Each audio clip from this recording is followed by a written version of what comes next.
I'll call to order the work session of the Wilsonville City Council for March 16th, 2026 at 5:30 p.m. I'll start by asking council members for review of the agenda and items on consent. Are there any comments? Okay. Any concerns? Okay. Turning now to the work session, the Town Center Urban Renewal Feasibility.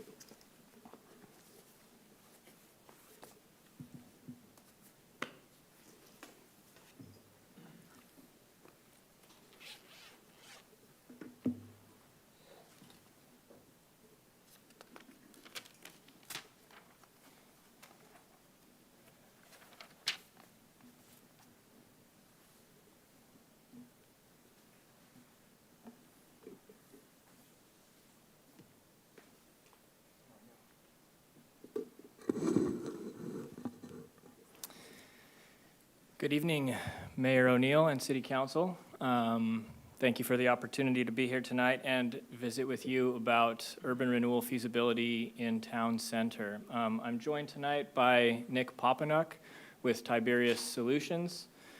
He's our consultant on most things urban renewal in Wilsonville and helped us with the 2023 study and has also been instrumental in helping us with these revisions that we're going to be talking through this evening. So he'll be here to really answer the technical aspects if those questions come up, and I'm certainly here to answer those questions more relevant to the programmatic aspect of Wilsonville Town Center Urban Renewal. So tonight's agenda item is not asking for a decision on whether or not to create an urban renewal area in Town Center. Rather, we're asking for direction on whether to continue refining the feasibility analysis from 2023 in preparation for a potential ballot measure in 2026, November. Specifically, we're asking, should staff continue this work? And which set of development assumptions should guide the revised feasibility study, which would become the basis for a November vote? The council and the community have been talking about Town Center for a while now, and Town Center Urban Renewal more recently. As you know, the Town Center plan was adopted in 2019, and in 23 and 24, the city convened the Urban Renewal Task Force, completed a feasibility study, and referred an advisory measure to voters in May of 2024. That was Measure 3-605. That measure failed very narrowly by 54 votes. And since then, a new council has been seated, and this council adopted a goal to conduct education and outreach about Town Center, as well as completed outreach in the form of surveys, focus groups, and other channels to understand community sentiment about urban renewal and the Town Center plan more broadly. Earlier this month, the council approved a communication strategy to continue the education effort. So tonight we're discussing potential revisions to the 2023 feasibility study in the form of alternate development assumptions and financial forecasting scenarios. To level set, I just want to take a moment to discuss how the 2023 development assumptions were derived. I think that's an important starting point. So you see a map on your screen with some handwritten notes on the map and in the margins. This was a scan from a working document from 2023, July 2023, where staff gathered to look at each property in Town Center, removing those that seemed very unlikely to redevelop in the next 30 to 40 years. For example, the community college, Town Center apartments, City Hall, and other newly constructed buildings. All others were categorized by Town Center sub-district within the Town Center zone. Planning staff then created a map in Geographic Information Systems, or GIS, in order to quantify and inventory the acreage of potential redevelopment. Then the work from there is all in an Excel workbook, and this is where Nick and his team come in.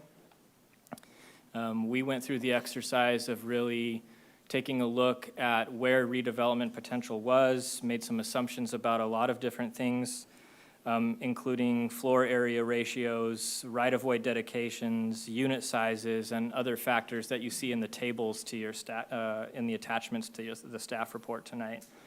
Nick and his team then take those assumptions and are able to translate that into a forecast of financial capacity for a potential urban renewal area. The outputs of the workbook that Tiberius uses are those things that are most memorable, the takeaways that we often talk about or that have come up and become memorable here in Wilsonville more recently. Maximum indebtedness amounts, and then projected residential unit counts has been a particular point of interest as well. What I'm trying to convey by walking you through our process is simply that the process we used in 2023 was thoughtful, thorough, and done in good faith. It was guided with input from the Urban Renewal Task Force. But our assumptions were, as I noted in my staff report, bullish. So with that background established, let's discuss more specifically what we're presenting tonight and why. Since 2023, we have a new mayor and city council, and you've directed this work tonight. You're responding to concerns that have been raised by some members of the community. Several themes have emerged from recent outreach and the prior election. Questions about the 4,179 housing unit figure from the previous feasibility study, concerns about building height, concerns about residential density, and then just general interest in taking a more conservative approach to our development assumptions and redevelopment assumptions. So council's taken some steps. You've directed a review of the code provisions allowing building height waivers, and tonight we're presenting revised feasibility scenarios that assume less redevelopment. The purpose of this work is to test a new set of assumptions, evaluate financial sufficiency, and to potentially inform a November 2026 ballot measure. I'm going to pause myself again here to reiterate a point that I think needs to be well understood as the discussion advances from this point forward. And I've captured a few quotations from the staff report on the screen. Summarizing, I would say a feasibility study is not a statement of what will be built. And it is not a commitment about specific properties or a specific development outcome. Instead, it is simply an analytical exercise that asks one key question. Could redevelopment in this area generate enough tax increment revenue to support an urban renewal program, which generally includes infrastructure projects, and sometimes real estate-related activities such as the purchase of property and disposal for private redevelopment. So to answer this question, could redevelopment support a tax increment financing program? We use hypothetical development assumptions based on zoning, redevelopment potential, market trends, and conversations with developers who are building buildings in real life.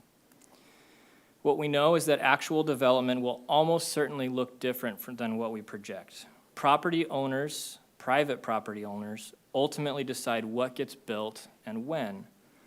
Indeed, the results of a feasibility study are illustrative rather than predictive. The revised scenarios that you have in your staff report respond directly to community feedback and new information we've gleaned through a couple more years of experience and dialogue with the development community. But both scenarios still use the 2023 analysis as a baseline or starting point. Compared to the 2023 analysis, the updated assumptions include less redevelopment overall in terms of acreage, lower floor area ratios, which is a function of the fact that we believe now that developers will voluntarily build more parking than what we had originally assumed. We're assuming incrementally lower building heights because staff is working with council to evaluate the waiver process in code.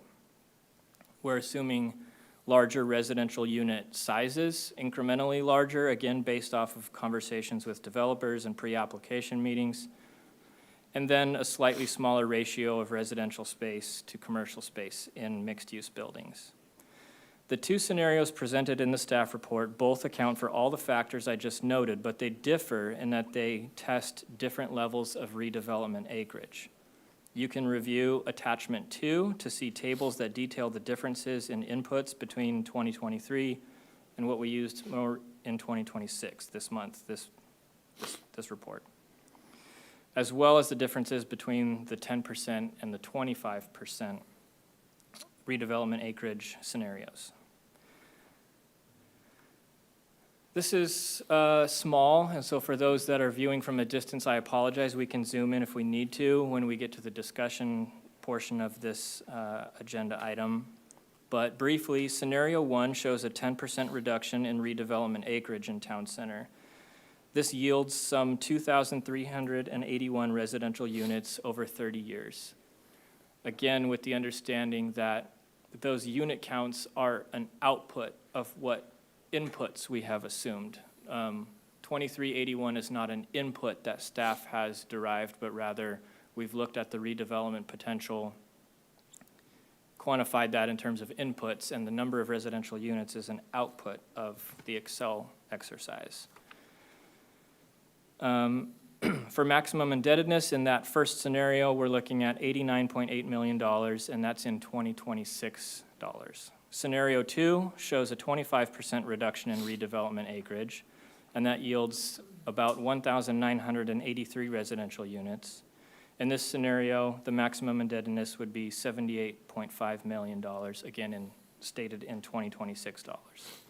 So both scenarios assume less redevelopment and also less revenue than the original study. I also want to take a moment to call attention to the tables on the bottom of the slide. These are easy to overlook, but these tables demonstrate something really important to understand.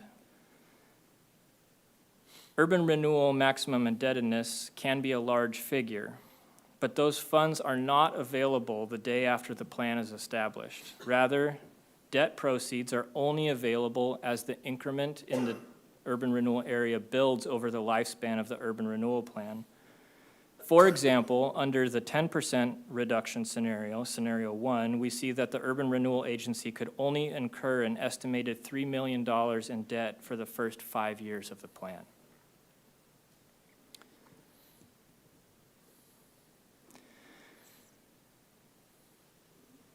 It's easy to get lost in the numbers with tax increment finance, but it's important to underscore what benefits urban renewal can bring to Wilsonville without raising taxes. Town center today shows several indicators of economic distress: large vacancies, underutilized properties, stagnant property values, and a widespread perception in the community that this area is struggling. For more than a decade, residents have consistently said they want a vibrant downtown, a gathering place that functions as the heart of Wilsonville. Urban renewal is a tool designed specifically for situations like this. It allows the city to invest in itself, invest in infrastructure, unlock private development, and reverse the pattern of disinvestment. It helps to create the kind of town center the community has repeatedly asked for. Without public investment in town center, we're likely to see a frustratingly slow pace of change in this area.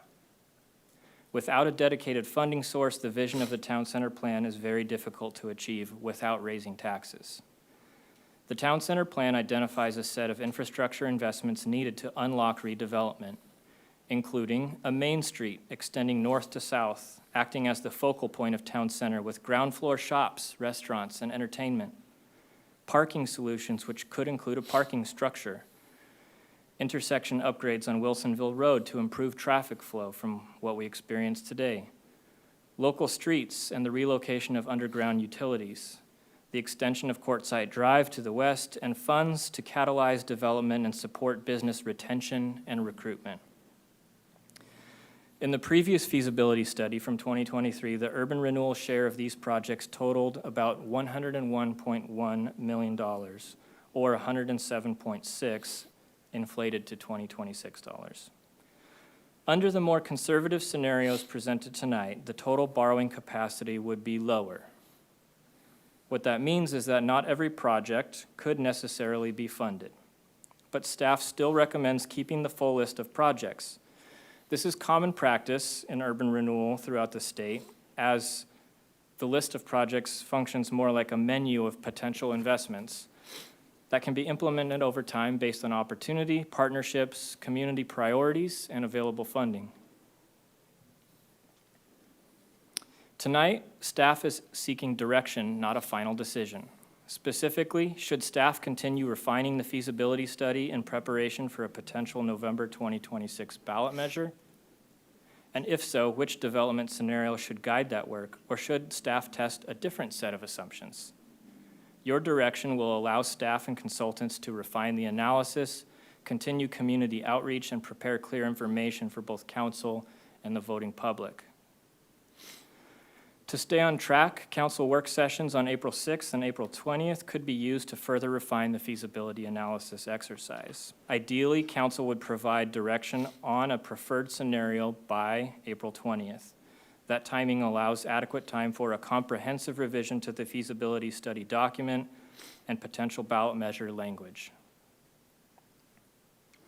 With that, staff is seeking direction on how you would like us to proceed. We're happy to answer questions and review any of the tables included in the staff report attachments. Questions? Yeah, I'll ask. Councilor Kenny. Thanks for the presentation, Matt. You mentioned that through further conversations, developers said that they would voluntarily increase parking. I guess how I'm trying to wrap my head around that. You know, I have to go to the first example we have, which is the Sherry's building that's permitted and has plans that anyone can view on our website. And that I believe it comes with, it's 114 units and 53 parking spaces. So is that kind of emblematic of what we're thinking for the future development, or more or less? Yeah, so that project we used as a case study, and it influenced a lot of the assumptions we made in 2023, which led to those higher unit counts and those higher densities. We've had a few pre-application meetings since then. The one that comes to mind specifically is on the Kaiser property to the north of us here. It's about 7 acres, and they were proposing a mixed-use development with multifamily. The parking ratio on the Sherry's redevelopment project is about 0.5, about a space for every 2 units. For the project on the Kaiser property, they were proposing a ratio above 1, 1.2, 1.3, something like that. They made a strong case for saying that in a suburban environment like Wilsonville, it's tough to secure financing with parking ratios under a 1.0. And so they sort of taught us in a way that although developers could park a property under 1.0, it would be less likely that they would do that. It's good to know. Going back through the multitude of work sessions that have been held on this in the past, I went and I watched pretty much all of them. There was a conversation around the vertical housing development zones, and I guess looking at those, I came away with more concerns about the VHDZs than I started with. In one of the work sessions, you mentioned that suburban mixed-use projects are actually riskier, on the riskier end of projects, and that it seemed like giving out these gifts to developers of 80% tax abatements on the buildings, and then if they have one floor of affordable housing, then they also get an 80% tax abatement on the land, which is a new thing that I learned today, that it's gifts on gifts. Is that something, I guess it's a question for council, whether or not council's willing to look at these vertical housing districts or development zones again. Because an 80% tax abatement, you can speak to it on the TIF front. What does that do to getting that TIF rolling? Yeah, it's a really good question. I might ask Nick to join me in answering that question, but it is something that we accounted for in our model, and it does have an impact on our increment revenue for sure. And so that is the trade-off. Do we get some redevelopment and part of the revenue, or less or no development and no revenue? It's kind of the calculation. When I would have to go back to that meeting and see what the exact context of the conversation was. But in calling a suburban mixed-use project risky, the residential component doesn't usually meet that description, but the commercial component. Right. And so developers are looking for help to support the operational costs or revenues, depending on how you look at it, for the building. So it's not a front-end relief, but it helps them through the operation of the building to make it more solvent. That remains true, and that's the primary reason for having a VHDZ in Wilsonville, is to try to give developers more a sense of security that even if the commercial space doesn't lease up right away, that their building will still operate profitably. The other thing that I would say, I'm sensitive to the perspective of incentives being handouts to developers. I'm not a huge proponent of incentive-based economic development, generally speaking. That's just a personal opinion. But if an incentive is being used to make an infeasible project feasible, that seems justifiable in my mind, whereas if we're talking about just adding gravy to something that already pencils out, that's probably not what we want to be doing. I believe the VHDZ in our situation falls into the first category, where we're pushing projects from infeasible to feasible. If the market dynamics in Wilsonville become such that the VHDZ incentive is no longer needed, I'd, from a staff perspective, be highly supportive of doing away with the program. But I don't think that we're in that position now, and we certainly don't have enough knowledge or experience to know if we're in that position today. Nick, is there anything you would add to what impact VHDZ has on tax increment? Yeah, I support everything Matt said, and I think it's a great question to ask. I think we're seeing a lot of communities. I do work, I think I have 30 active communities I'm working in right now. A great many of them are asking those same questions. You go back in time, 10 years ago, there were very few tax incentive programs focused around getting housing built. And the region, the nation, but the region realized that there was a significant housing shortage. Everybody wanted to do everything they could to incentivize more housing. I think folks are starting to look at that now and say, all right, can we dial this in a little bit better? Can we make sure that we're still generating the property tax revenue that we need as the lifeblood of these public services that we provide? So lots of folks are looking at making sure they've got the right balance. As Matt was saying, one of the things that will help prove that whether or not vertical housing incentives are needed or not is when you get a few of these projects to actually come out of the ground.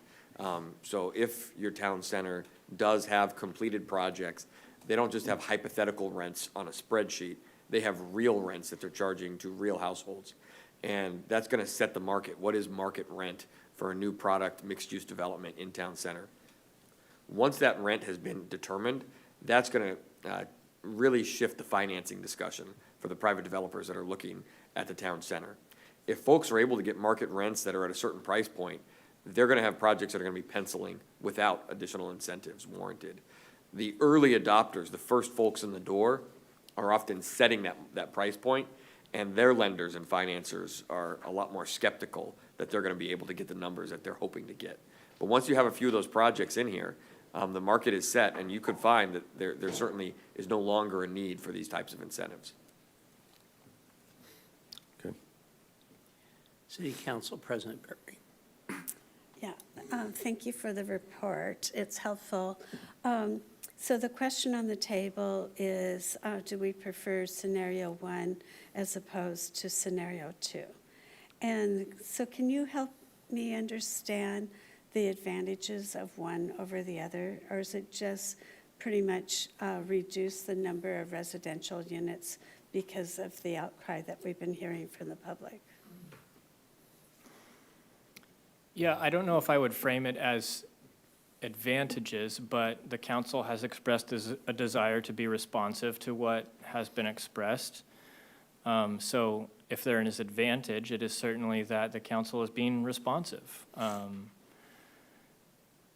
In terms of other considerations, these scenarios tonight have less financial capacity than what was presented in 2023. But that may be appropriate, given that we have learned a little bit in the interim period.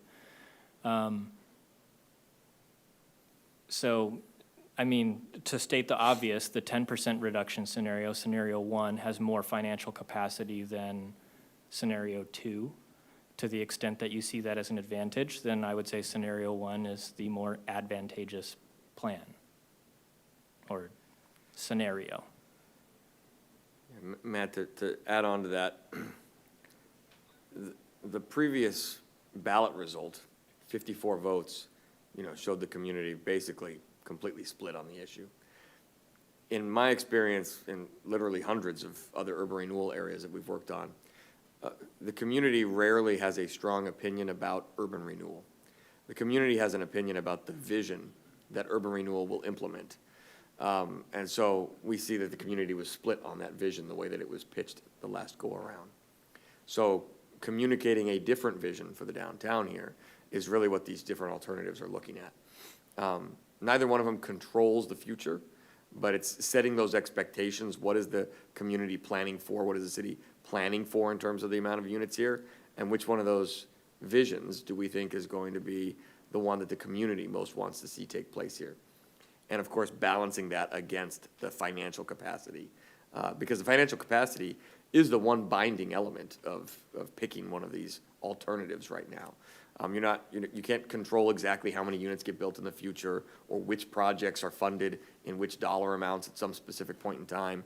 But the choice here will determine what the financially feasible maximum indebtedness is, and that is a binding figure. So that's really what you're choosing, is the balance of vision versus financial capacity.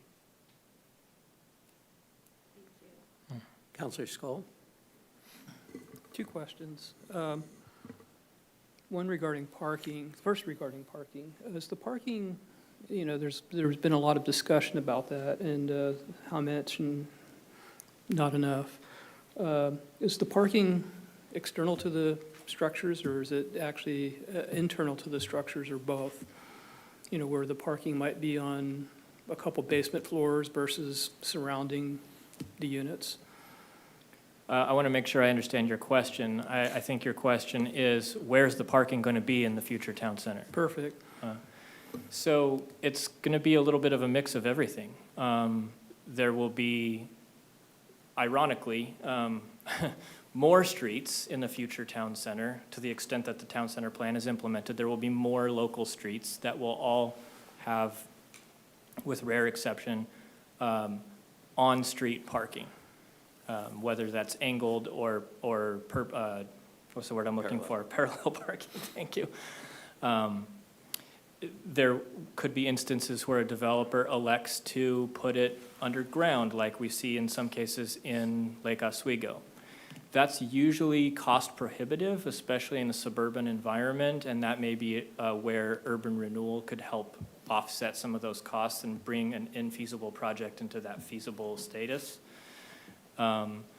There could be an allocation of funding at some point in the future to a city-owned parking structure.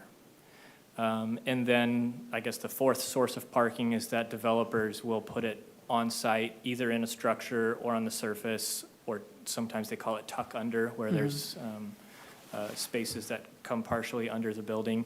It's going to be a mix of just about everything you can imagine. So based on design.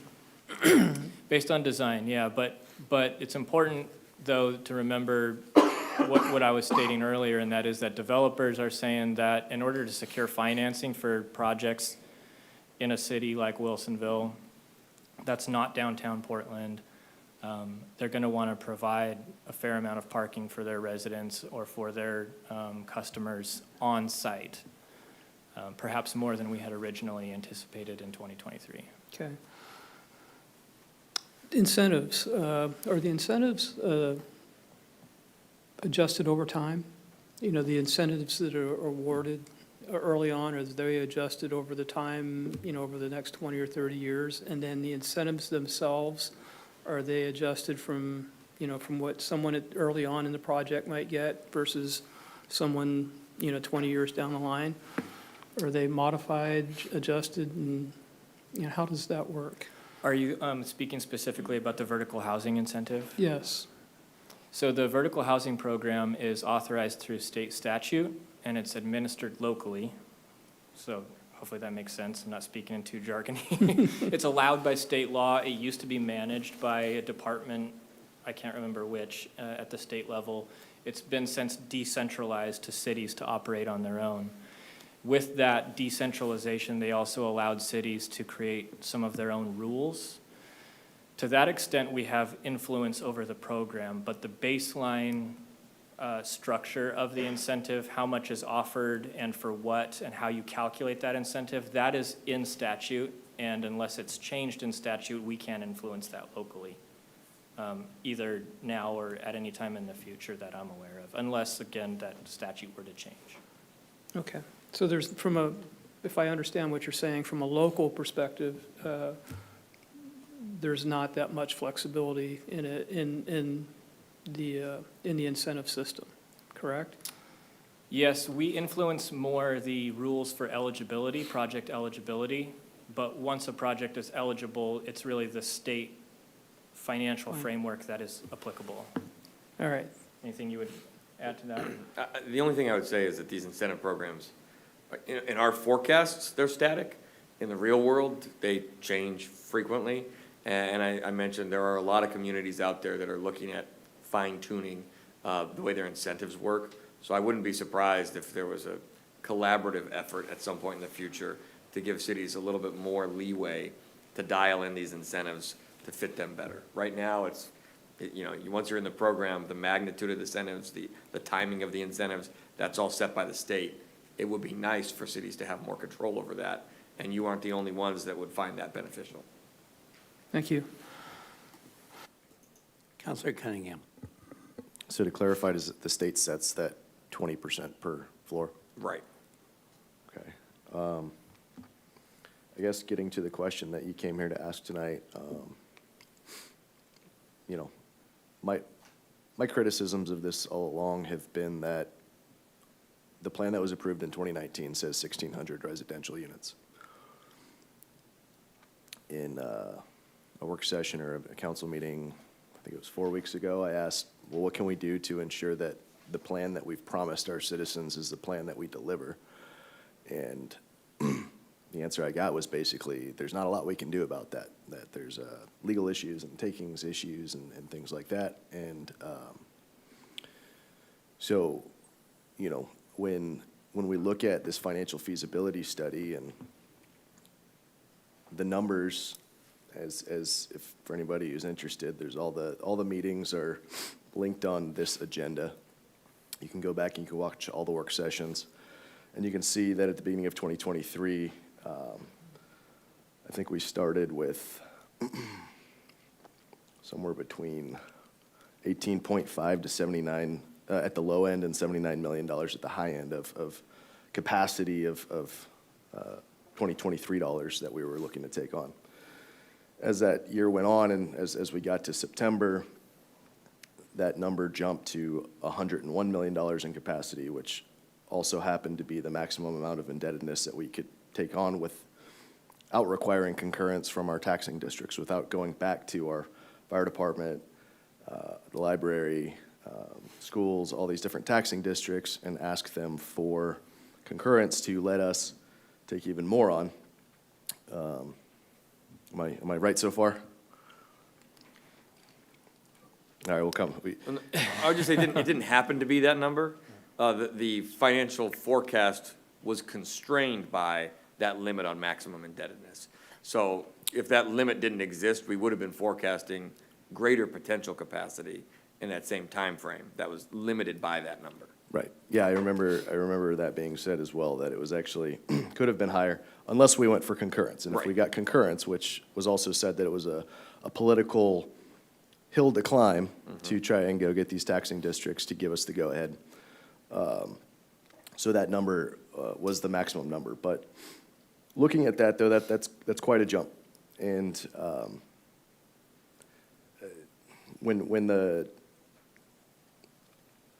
I understand that this is supposed to point out what could possibly occur. But when we can't give our citizens any kind of assurances that that's not what occurs, when there is the possibility that we get to 1,600 and we just keep right on rolling, and the next thing we know, we have as many people in town center in 100 acres as we do in Villable on 500 acres, you know, I don't think that's the kind of town center that the residents asked for. Our residents were very clear in the survey and very clear in the focus groups that they're ambivalent about housing in town center. And this whole plan centers around implementing mixed-use development, which is a riskier type of development. And, I mean, heck, it has higher costs based on what has to be built. It has to have certain things that are built in it because you're mixing commercial with residential, so you need those extra fire barriers. They need to be, you know, podium type construction instead of wood frame construction, various things that are gonna drive up these housing costs. And as our citizens have talked about having affordable housing and things like that, I mean, some of the numbers that were presented in those 2023 meetings too were looking at $400 per square foot of construction, and that's before we even get to land costs.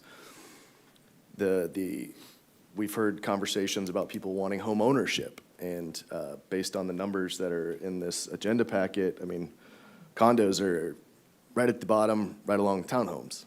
I don't see a lot of home ownership in this plan.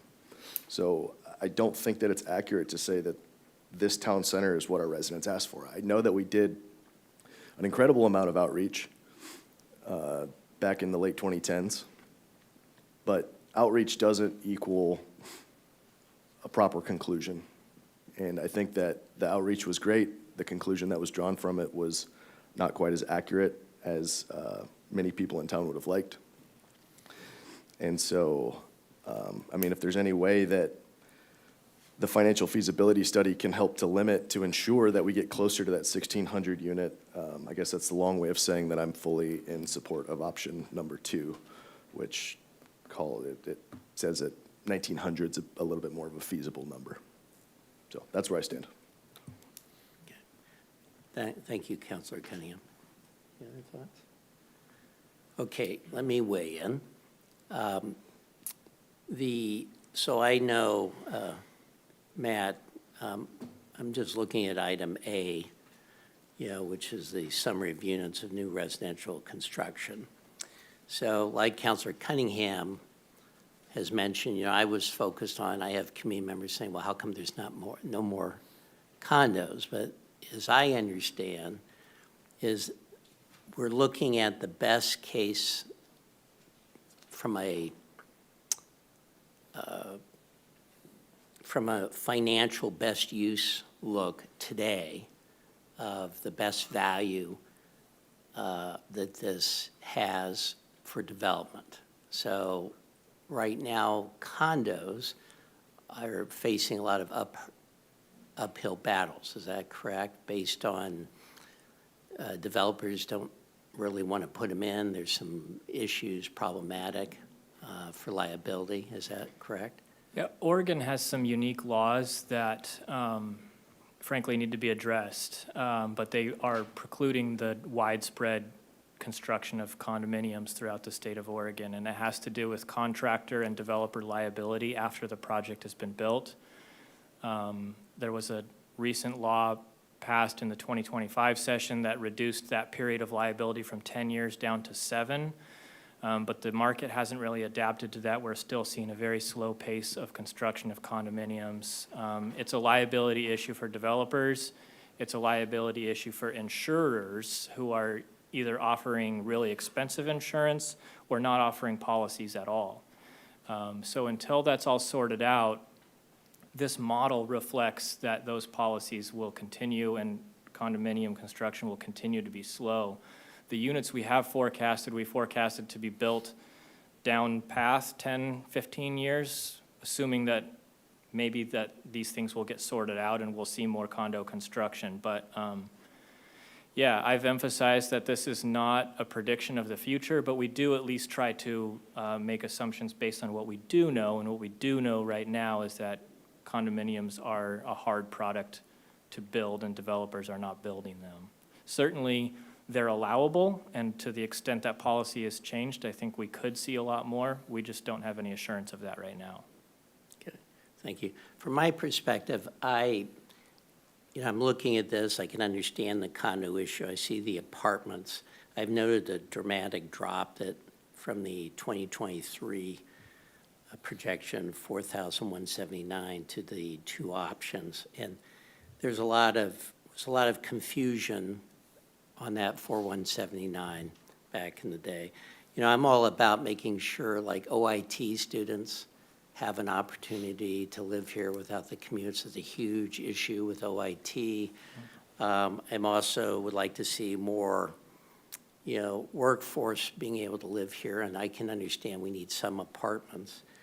To Councilor Cunningham's point, though, we don't know at all what's going to happen years from now. This is our best guess, and we're trying to adjust things. And I think the options presented are definitely a step in the right direction from what I've heard from community members, and I understand that Councilor Cunningham has community members that speak with him.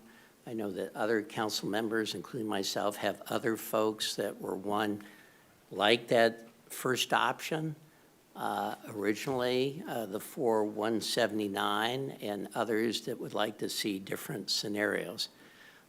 Ultimately, the problem is that each time we look at this and take more time, there'll be more people that will want to see different things. We have to take a snapshot and make a final decision.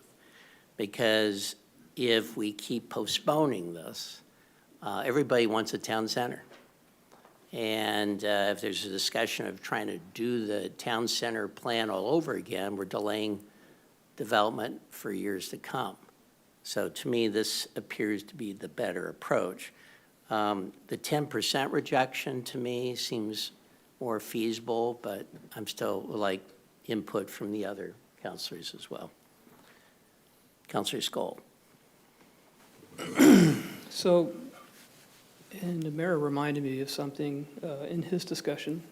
During a meeting with OIT that I had with the president of OIT back in December, and one of the comments that he made during my discussion with him was the lack of affordable or apartment housing in the area, for students and all that and everything. And I can't remember what the percentage was, but it was probably about 60 to 70% of the students that attend the school actually live outside the area. So I think that, with that said, if we want to draw other educational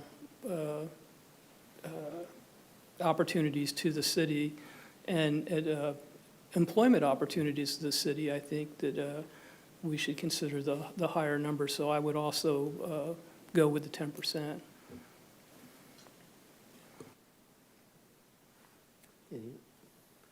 City Council President Berry. This is a good discussion. To me, from a urban planning background, I see the town center as the heart of the city that everybody's been talking about, but also an ideal location to have housing because it is close to transportation, it's close to our city services. It just makes sense. So I would also, I'm thinking about the value of $1. I would like to get as much money for the urban renewal as we can.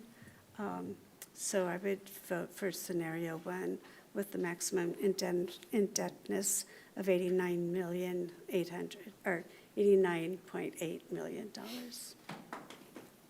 Thank you. Counselor Cunningham. I guess for me, and I guess the question I would have for my fellow counselors is, you know, what's the worth of a promise of our city? If our city put a plan out with the full glossy brochure that showed all the pretty pictures, all these maps and all these things, and promised this emerald chain and this pedestrian bridge and all these things, and said 1,600 residential units, I don't know why we'd shy away from a number or go towards a number that puts us further away from that idea. If 1,600 was the number, then that should be our aim and our goal, and that should be what we're looking at financing redevelopment around. We shouldn't be looking at a pie in the sky kind of idea to get more and get more and get more and pull extra maximum indebtedness to do extra projects and incentivize developers even further to build even more and come in and turn our town into their playground to build 5-story buildings. 86% of the, 86% of town center, not town center. I'm trying to remember the vertical housing district development zone numbers. But I believe it was out of the areas where 5-story buildings could be built, 86% of it falls in a vertical housing development zone. Is that right? I don't know off the top of my head. I saw it in a work session earlier, but I know The- 86% was a number that dictated how much of that could be used to give incentives out. If our promise was 1,600, I'm not sure why we'd get towards a number of looking at redevelopment that's closer to 2,400. That's a bait and switch. And our citizens are not asking for a massive Trojan horse of residential hyperdensity in town center.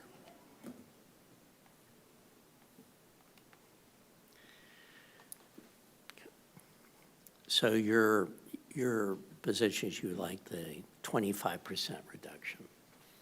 I mean, I think that's the only answer if we're going to be honest about what the original plan was. Okay. So Councilor Cunningham, we all can agree to disagree on things. I see that the promise made by the community depends on who we're listening to. And I understand that there are people that like the original plan and the urban renewal district as originally put out the vote. I don't tend to look back at that vote, even though people keep saying to me, it only lost by 54. To me, it was a loss, and that's all that matters, and you start over. And then you take further reading. I do know that I have heard very strongly by the community that they wanted the town center plan implemented and to move forward. And the urban renewal district is the only feasible thing in a way that allows us to do it. And so we have to make a decision. So my concern is that if we take too much of a reduction and some of the infrastructure and part of the plan that was originally devised can't be funded. Is that my understanding?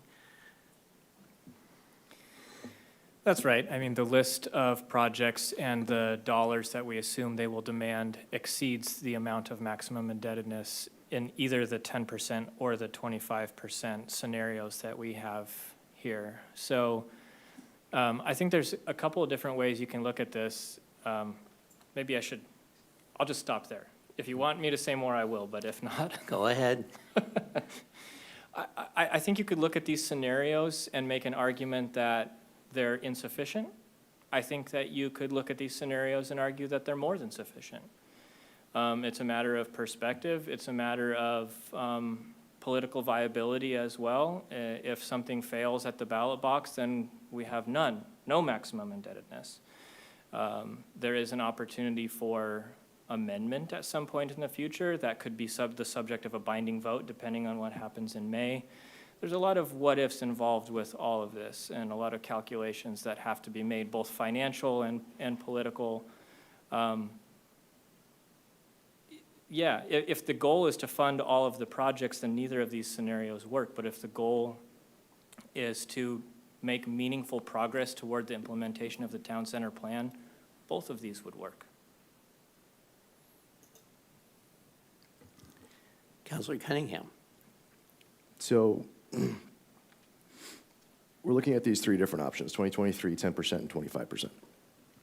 2023 would offer a maximum indebtedness of $107 million now, 106? Inflated to $2026. Right. These other two options would have lower amounts.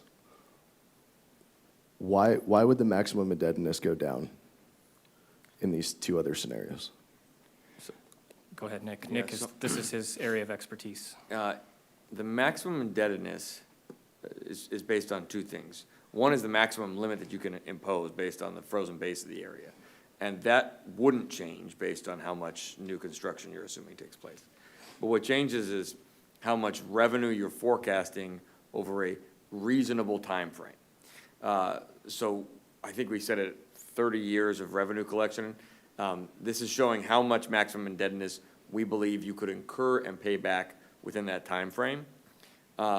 If you had the lower amount of development, you could keep collecting TIF for a longer period of time. You could go for 35 or 40 years. There are plenty of communities that have done so, and you could still achieve a higher maximum indebtedness with that longer time frame. The key is that when you adopt an urban renewal plan, you have to make a finding that the maximum indebtedness is financially feasible. And so we want to be able to communicate to the public the expectation that this plan will be around for a certain number of years. And so if you chose a development scenario with fewer housing units, but you still wanted to have $100 million, $107 million maximum indebtedness, we would want to make sure we're telling the public, we think it's going to take 40 years of collections to hit that instead of 30 years. There's nothing preventing that from happening. We just looked at a 30-year timeline as what has been sort of the sweet spot of collecting revenue long enough to make a difference without going overly long that you're really wearing out your welcome. And so where does the revenue come from in these scenarios? It's all from the increase in assessed value of properties inside the urban renewal area boundary. So it'll be the growth in tax revenues within town center. So every time one more residential unit gets built, that's more revenue we get. Correct. So the quickest way to get there is to overbuild those residential units. That gets us there in 30 years. If we Correct. build 4,179 units. Well, I want to just be careful with wording here. It's not just residential units, it's development in general that builds the tax base. There's a what-if scenario. We've talked about what-if scenarios where residential development goes through the roof. There's also a scenario where the market dynamics are such that not very much residential gets built and more commercial gets built. That's also a possibility. But no matter what gets built, any new development on top of the frozen base when the plan is established is what generates the tax increment revenue that we use to pay down the debt. Right. So I it's guess- not just a function of residential units, it's all development. Sure, it's residential units and commercial space and all that. But when we have a number like 4,179 to get to that $100 million threshold, I mean, that's, I mean, if I've always thought, and I've always gone about it as if you want the answer to a question, follow the money, and money talks and BS walks. And here we have these things, and it's written out here in plain black and white that the more development that occurs, the more of that indebtedness we get. It's to me, it's a vicious cycle that ends up catapulting us well past 1,600. And again, you talked about the market conditions and things like that. And I know from previous meetings I've had with you that buildings wouldn't be permitted if the infrastructure isn't there within 2 years to back up that development. But if we're generating the revenue and we're able to take out those extra loans because things are rolling, then there's no stop to it. Then it's a machine that will propel itself from the way I look at it. And I think that we have to be very honest about the revenue is created by the development, and the development will build a town center that our citizens haven't asked for. So I don't know if I've swayed anyone up here, but I think our promise was 1,600, and none of these scenarios say 1,600. And I'm even willing to even settle on the 25% because it's the closest one. But Anybody else? I'll just say I appreciate Councilor Cunningham's thoughts and all council's thoughts. I think we all, as a member of council, all represent the community. We all hear from the community, so we all have different people that are conveying their concerns. From my perspective, the key thing that appears to be universal is that we need to move forward and get the town center plan actually moving forward and with an urban renewal district approved. So I hear 10% is by and large what I'm hearing. Is there anything else you need from us? Not unless there was a desire to revisit an alternative scenario. But if the guidance is 10%, then we would come back in April to look at projects and how those line up with an amount of indebtedness associated with the 10% reduction. The boundary confirmation is simply an up, down, yes, that looks like what we're expecting. And then at that point, I think we'd have what we need in order to do outreach and prepare ballot title language. Okay. So let me understand, if we go the 10%, you'll come back with showing us what impacts that 10% has in more detail. Am I understanding that correctly, or did I? What do you mean by impacts, Mayor? Well, you mentioned that taking reductions always will impact development. So, and the scenarios, what we have money for and what we don't. So you invited us to come up with another scenario. I'm assuming it'd be interesting to see something maybe more than 10%, but less than 25%, from my perspective, as an option, just to see where that is. I'm willing to, see that as an alternative. Okay. I don't want to be flippant about this, but what's the number? Well, you have 10% reduction and 25. You take an average of the two at 17.5%. It'd be interesting to see the split between the two. I'm not suggesting that's where I would go, but it'd be interesting for me to see how that pencils out. Does that Certainly. make sense? Yeah, yep. So we can take that and come back to you in April and go from there. Okay. Thank you. Thank you. Next is building code adoption.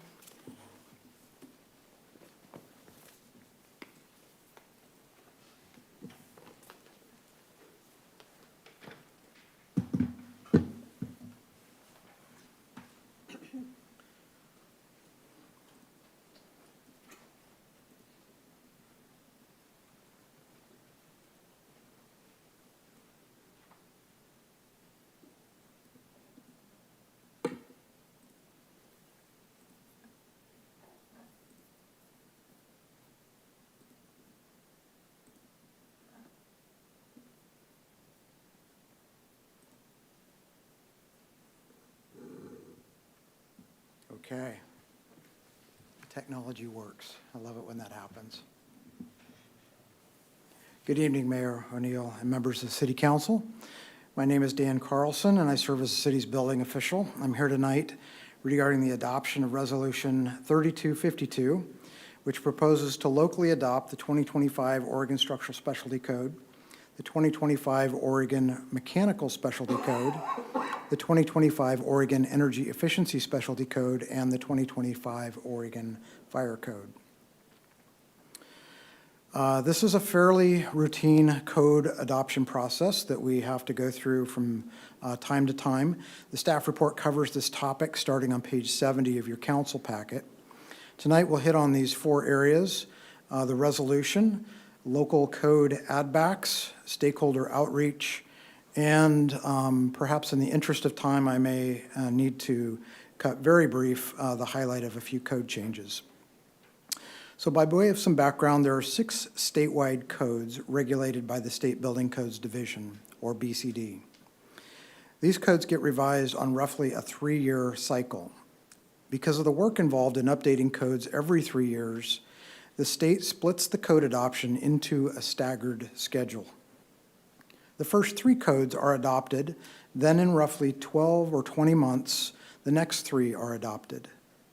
The fire code adoption is overseen by the Oregon State Fire Marshal's Office, and the fire code follows BCD's commercial code adoption, which is the Oregon Structural Specialty Code. When locally adopting the statewide codes, each jurisdiction must adopt administrative provisions and technical provisions. The administrative provisions were previously adopted in 2019 through a complete rewrite of Wilsonville Code Chapter 9 entitled Building Codes. As for the technical provisions, the State Building Codes Division establishes the technical building codes that must be used for adoption by each jurisdiction in Oregon. This is a requirement of ORS 455. Regarding the local adoption of technical provisions, Wilsonville Code Chapter 9 states that Wilsonville will adopt the state codes through resolution. That is why you have Resolution 3252 in front of you. Resolution 3252 on page 74 in your packet is proposing to adopt the 2025 Oregon Structural, Mechanical, Energy, and Fire Codes effective April 1st, 2026. We are also proposing to recognize and sync with the state's grace period where projects can submit applications either under the old 2022 code or the 2025 codes. Additionally, we're adding back technical provisions that are found in the model codes that the state has indicated are not under the statutory authority of ORS 455 for the state to adopt. We went through a similar add-back exercise in 2022 when we adopted the previous commercial codes, and again in 2023 when we adopted the residential codes. So to further explain, here is a graphic from the State Building Codes Division. If you look at the graphic, you see 2 circles. This is the state's view of their statutory authority to regulate construction activities in Oregon. Some of these apply specifically to commercial and some to residential construction, and some apply to both. The inner circle is what the state says it has authority under ORS 455 to regulate, under the shall banner. The items in the gray circle are what the state indicates local jurisdictions can adopt and regulate under the state-adopted building code. The items listed outside the circles around the border are those items the state says local jurisdictions are solely responsible to regulate if they choose to do so. As with the commercial code, as your building official, I'm recommending that we continue our current practices and locally regulate and add back 13 items in the gray circle and white fringes. Those items are contained in Exhibit 1 to the resolution in your packet.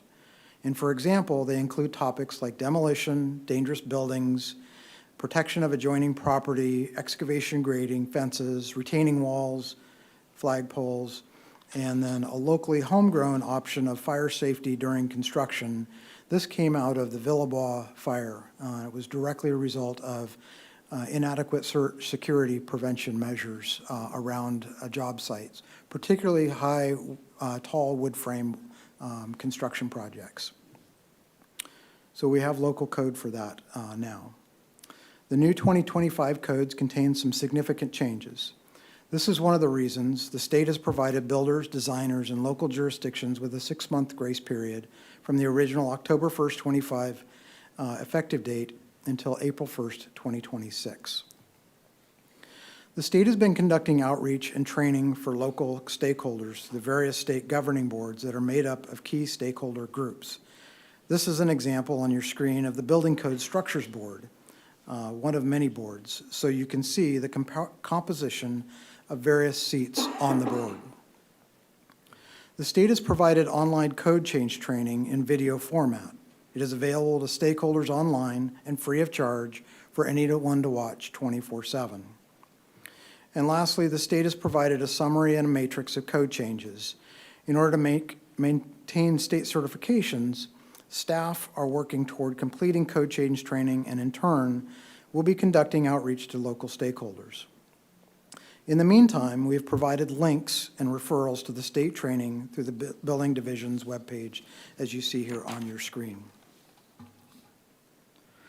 With the code changes, the state has published matrices or summaries of the various code changes. The matrix or summary for each code are contained in Exhibit 5, starting on page 84 of your packet. Just for a few highlights, if you will, we heard a lot in this particular code change cycle about ADA accessibility. We have some new ADA accessibility requirements coming for EV charging stations, particularly public charging stations, not just for the parking stalls themselves, but for the actual controls of those EV charging units, for somebody that's disabled to be able to reach those controls. We also had, in the last code change cycle, some provisions for increasing the 5-foot or the 60-inch turning radius in a bathroom. Now that's been increased to 67 inches to accommodate more clearance for power wheelchairs, which are becoming more and more prevalent today. We also have quite a few changes in the energy code arena. There is now what's called an energy efficiency score, an EES, that projects have to meet, and so there are 33 optional measures for individuals, designers to choose from. Things like providing 100% LED lamps, providing renewable energy sources. It helps to increase your energy efficiency score, and the code specifies what that score has to be. We also have a commercial energy code that now must conform to the latest edition, the 2022 edition of ASHRAE 90.1, which is the most current national energy code standard available. So I'll leave the highlights there for now in the interest of time. Always happy to discuss them further, but in conclusion, staff is recommending that council adopt the 2025 Oregon Structural Specialty Code, the 2025 Oregon Mechanical Specialty Code, the 2025 Oregon Energy Efficiency Specialty Code, and the 2025 Oregon Fire Code by adopting through the consent agenda Resolution 3252, effective upon signing and operational by April 1st, 2026. So with that, I will be happy to answer any questions, and thank you for your time. Thank you. Any questions? Any questions, council? You get away with no questions. Thank you. I'm okay Thank you with for it. the, it's a Thank you. presentation. Thank you. You're welcome. Thank you.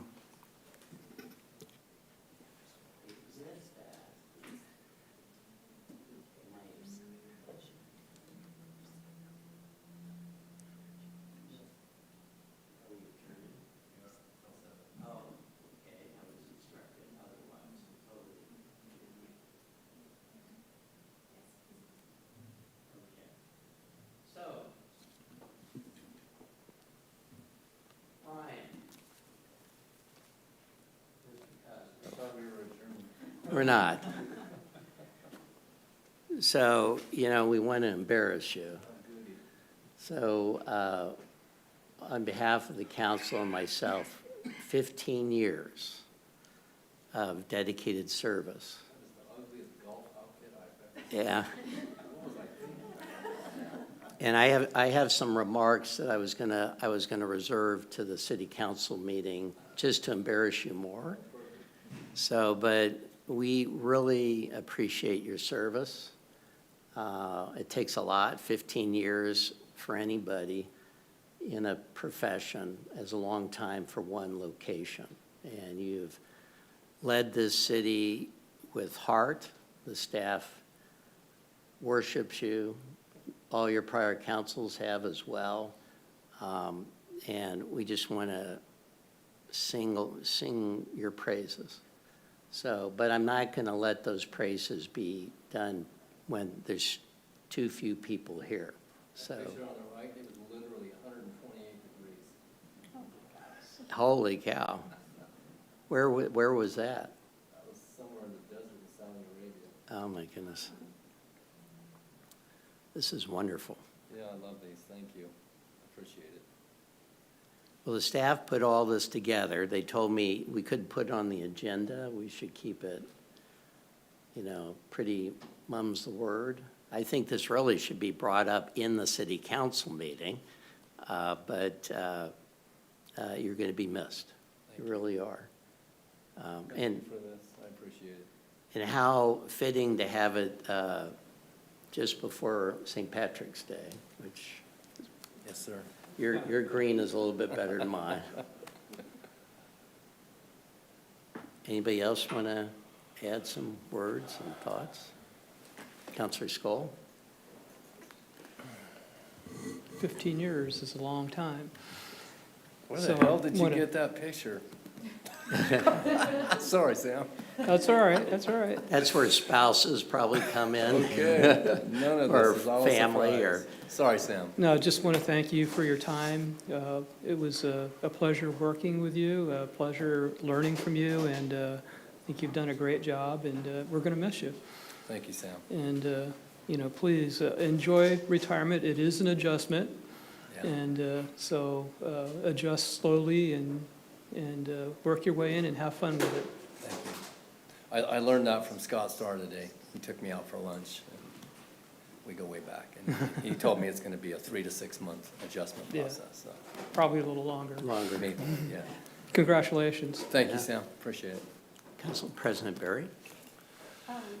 Just would like to add on, congratulations, good job, well done. Thank you. You've just been a joy to work with, and I really appreciate all the advice that you've offered to me and the rest of the council. Thank you so much. Thank you. Thank you for your service to our city, Brian. Thank you. So with that, I hear the pictures have stopped flowing, so I think we have. That was wonderful. Thank you. I appreciate it. So do we have, I think there's going to be a little cupcakes in the back, All right. so, and then I'll embarrass you during this. Perfect. Thank you. We're adjourned till 7 PM.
You did? Oh, nice. All right. I'll call to order the meeting of the Wilsonville City Council for March 16th, 2026 at 7 PM. Will the city recorder please call the roll? Mayor O'Neill, Here? Council President Barry, Here? Councilor Cunningham, Here. Councilor Skull, Here. and Councilor Shevlin is excused. Please stand and join us for the Pledge of Allegiance.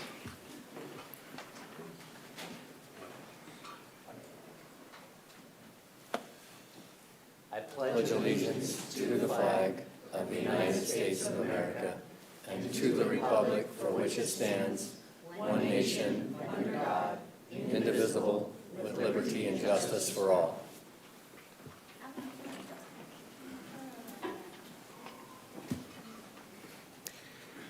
Council President Barry, can I have a motion to approve the following order of agenda? I move to approve the following order of the agenda. Is there a second? Second.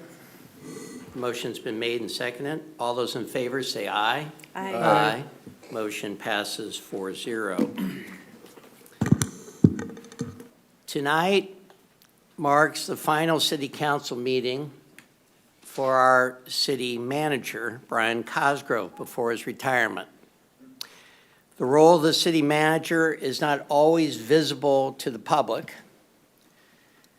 Much of the work happens behind the scenes, keeping the organization running smoothly, providing advice to the council, and leading the professional staff who serve this community every day. It is a role that requires sound judgment, consistency, and a steady hand. For the past 15 years, Brian has provided exactly that kind of leadership for Wilsonville. What I've come to appreciate in working with Brian is that while this work requires expertise and analysis, it also requires heart. Brian cares deeply about this community and about the people who serve it. Staff see that, and residents benefit from it. Brian is also someone who will tell people what they need to hear, even when it may not be what they hope to hear. He does it respectfully, transparently, and always with the long-term interests of Wilsonville in mind. Brian, as we're embarrassing him through this PowerPoint presentation, on behalf of the City Council and the residents of Wilsonville, thank you for 15 years of dedicated service to this community. Your leadership has helped shape this organization and strengthen our city for not only in the past, but now and the futures to come. And he deserves a standing ovation from all of us.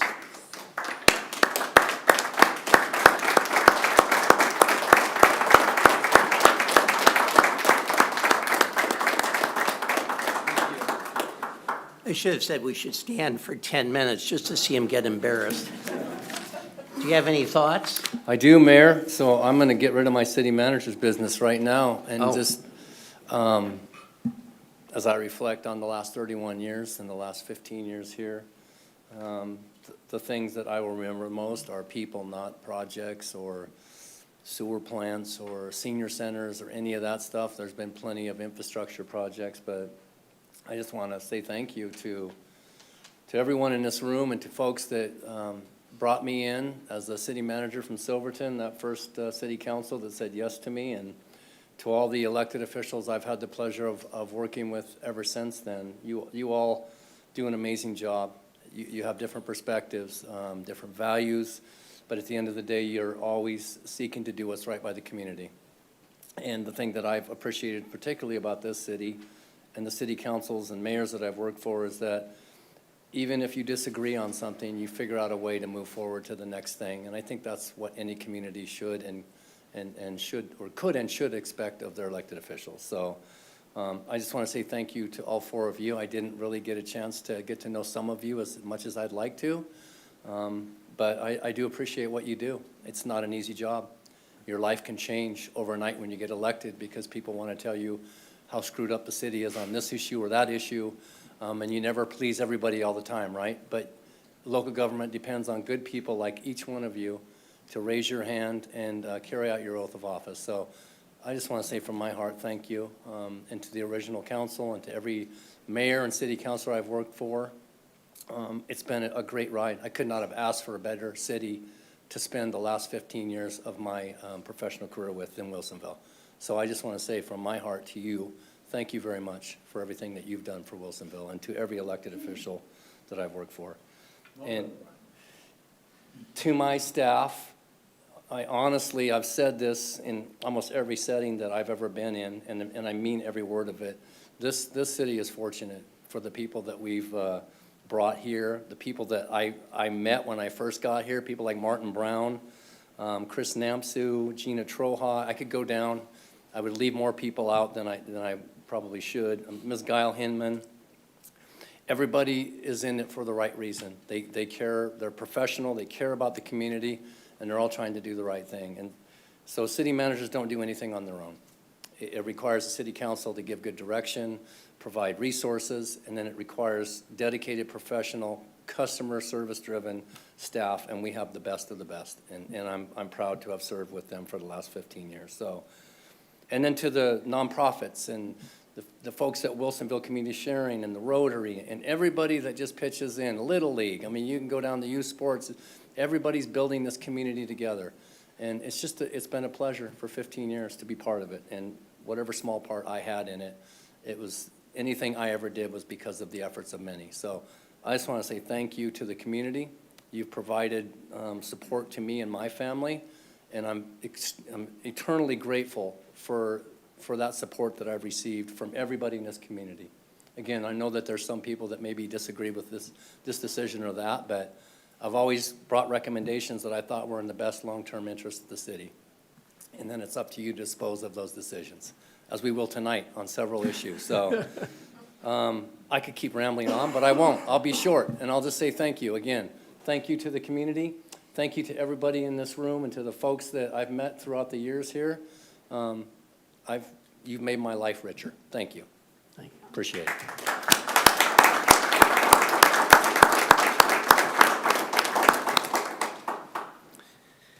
Okay, any other councilor comments or anything? Okay. Brian, typical, you get a statement that's always about others. That's your heart. And we're lucky and fortunate to have you. Thank you. All these years. I appreciate that.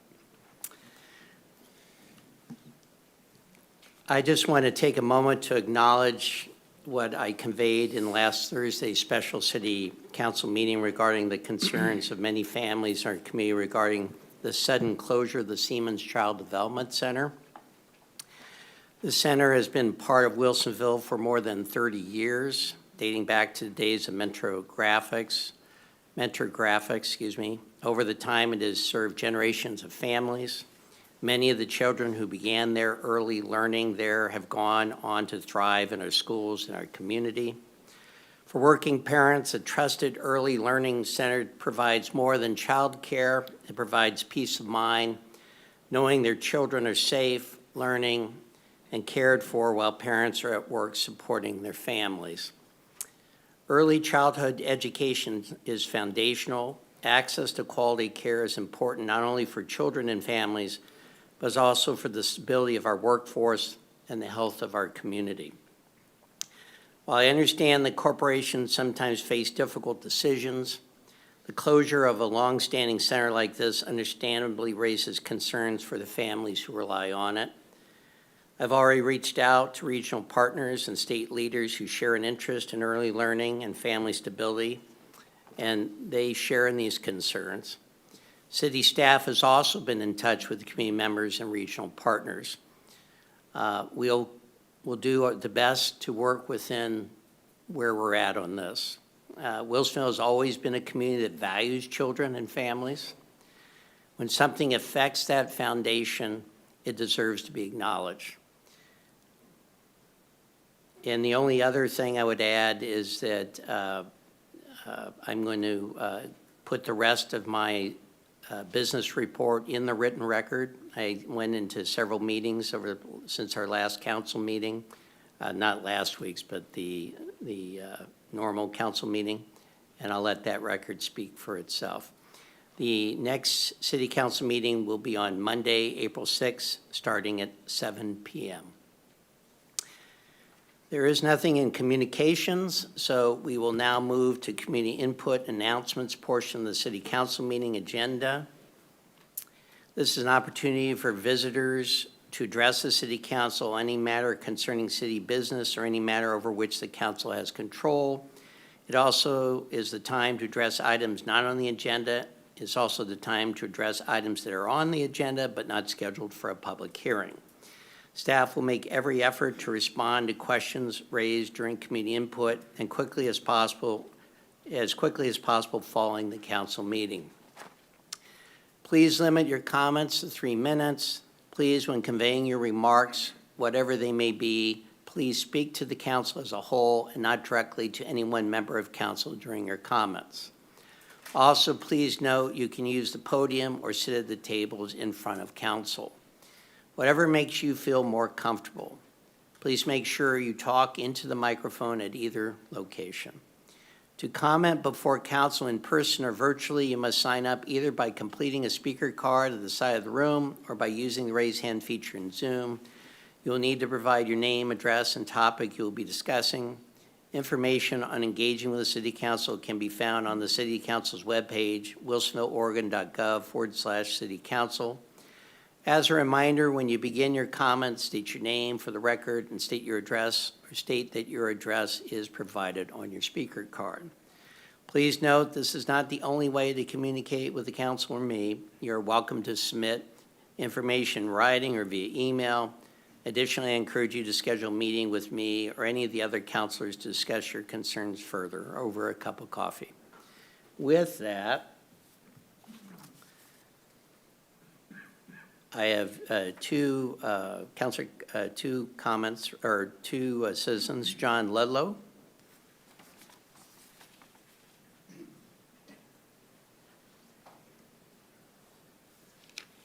Well, for the record, I'm John Ludlow.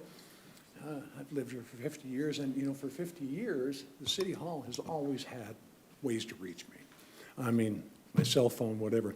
What's ironic in this whole situation I'm currently going through is with the water department, they don't have the same information City Hall has. So I must have signed up for water 50 years ago, gave my home number, which was the same, and that's all they care to use. So an updating of how they get that information would probably really help. My water was turned off. I'll talk about it in a moment, but I want to thank the council and the mayor because, you know, I have been there, and I know all the reading and the meetings and the criticism, and then, like me, you might get canceled a few times. So I really mean that. It's a heck of a job, and I appreciate you doing that. People around Edge Fitness have been calling me Moses. You can probably figure out the reason why. But I thought that gave me great license to bring you these 10 important things. No, I'm not going to do that. But it scared you, didn't it? You know, collegiately, I was an All-American wrestler. I won't tell you the weight. It was unlimited. I guess I'll tell you that. But right now, I'm disabled. I have been for 6 months. I went through a heck of a time. And then my wife and I left town for 5 days, came back, and you know, the main thing when you come home for a mini vacation is you unpack. And since I couldn't do much, my wife was doing it all. We didn't check our home number, which we hate and don't hardly use. We didn't check our mail. All we did was unload, and at one time, we washed our hands, and she flushed the toilet. That was the last time she got to do it. So I didn't have water. I found something on my front door, which had been put there without a knock, without a ring, and it said my water had been turned off on the 24th for non-payment. Now, it's true. I lost my January payment in my pain and suffering. I lost the payment. But I got my February one. At no time did they say the word delinquent, or does on any of the billing say delinquent. It says past due. So it said past due. I paid 2 months. I mailed it on the 13th. I got 2,000 feet between here and my home, and it took till March 4th. to get it and cash it. I'm not saying anything about the city. It's just pretty outrageous that I mail it on the 13th and it gets here on the 4th of the following month. So I didn't have water, got a hold of somebody at the city through the emergency line. They said it'd be a short time. Somebody called me back. They did call me back. The gentleman told me, I've already checked with my supervisor. There is no way, Mr. Ludlow, you'll have your water on before Monday at the earliest. Now, that kind of hurt my feelings. Is that the way they treat everybody or just me because of the name? I was really disappointed at that, and maybe you could work on that attitude adjustment, and maybe you could actually call an emergency number that works. You call there and it's an emergency and they actually do something about it, and they didn't do anything about it. I offered credit card, I offered to pay special payments, I begged the man and told him I was handicapped, I was disabled. It didn't matter. And I had to hook up my water to a neighbor, a good neighbor's property, 3 minutes. Hey, remember I complimented them, you can add that. But, you know, something has to change. I'm going to adopt what Obama said. It worked for him. Hope and change. I hope that you change these policies because they're wrong. That when they didn't knock on the door, when they served that notice and turned on my water, they didn't know that I was dying, that I was dead, or other people may be in the same situation. PGE turns your power off after months. Northwest Natural turns your gas off after months. We turn off 30 people's water a month. You need those 3 things to live. You need power, you need heat, and you need water, because we're 60% water, and you strangle people with that.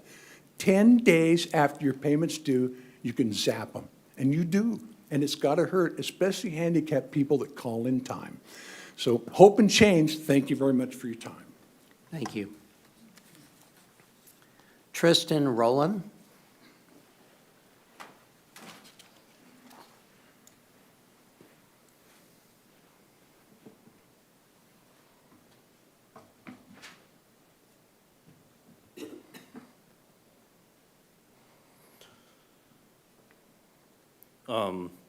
My name is Tristan Rowland, and my information is on file. I'm here to speak on the affordable housing resolutions. I'd just like to start by stating that Oregon has a major housing and affordability crisis right now. I actually recently came across an article in the Willamette Week, and also part of the Oregon Journalism Project, that went deeply into how rent burdened Oregon residents are. And they define rent burden as spending 30% or more of your income on housing, or on rent specifically. And a shocking figure of that was that half of those who are rent burdened spend over 50% of their income on housing, which is, I mean, a pretty serious situation in this state.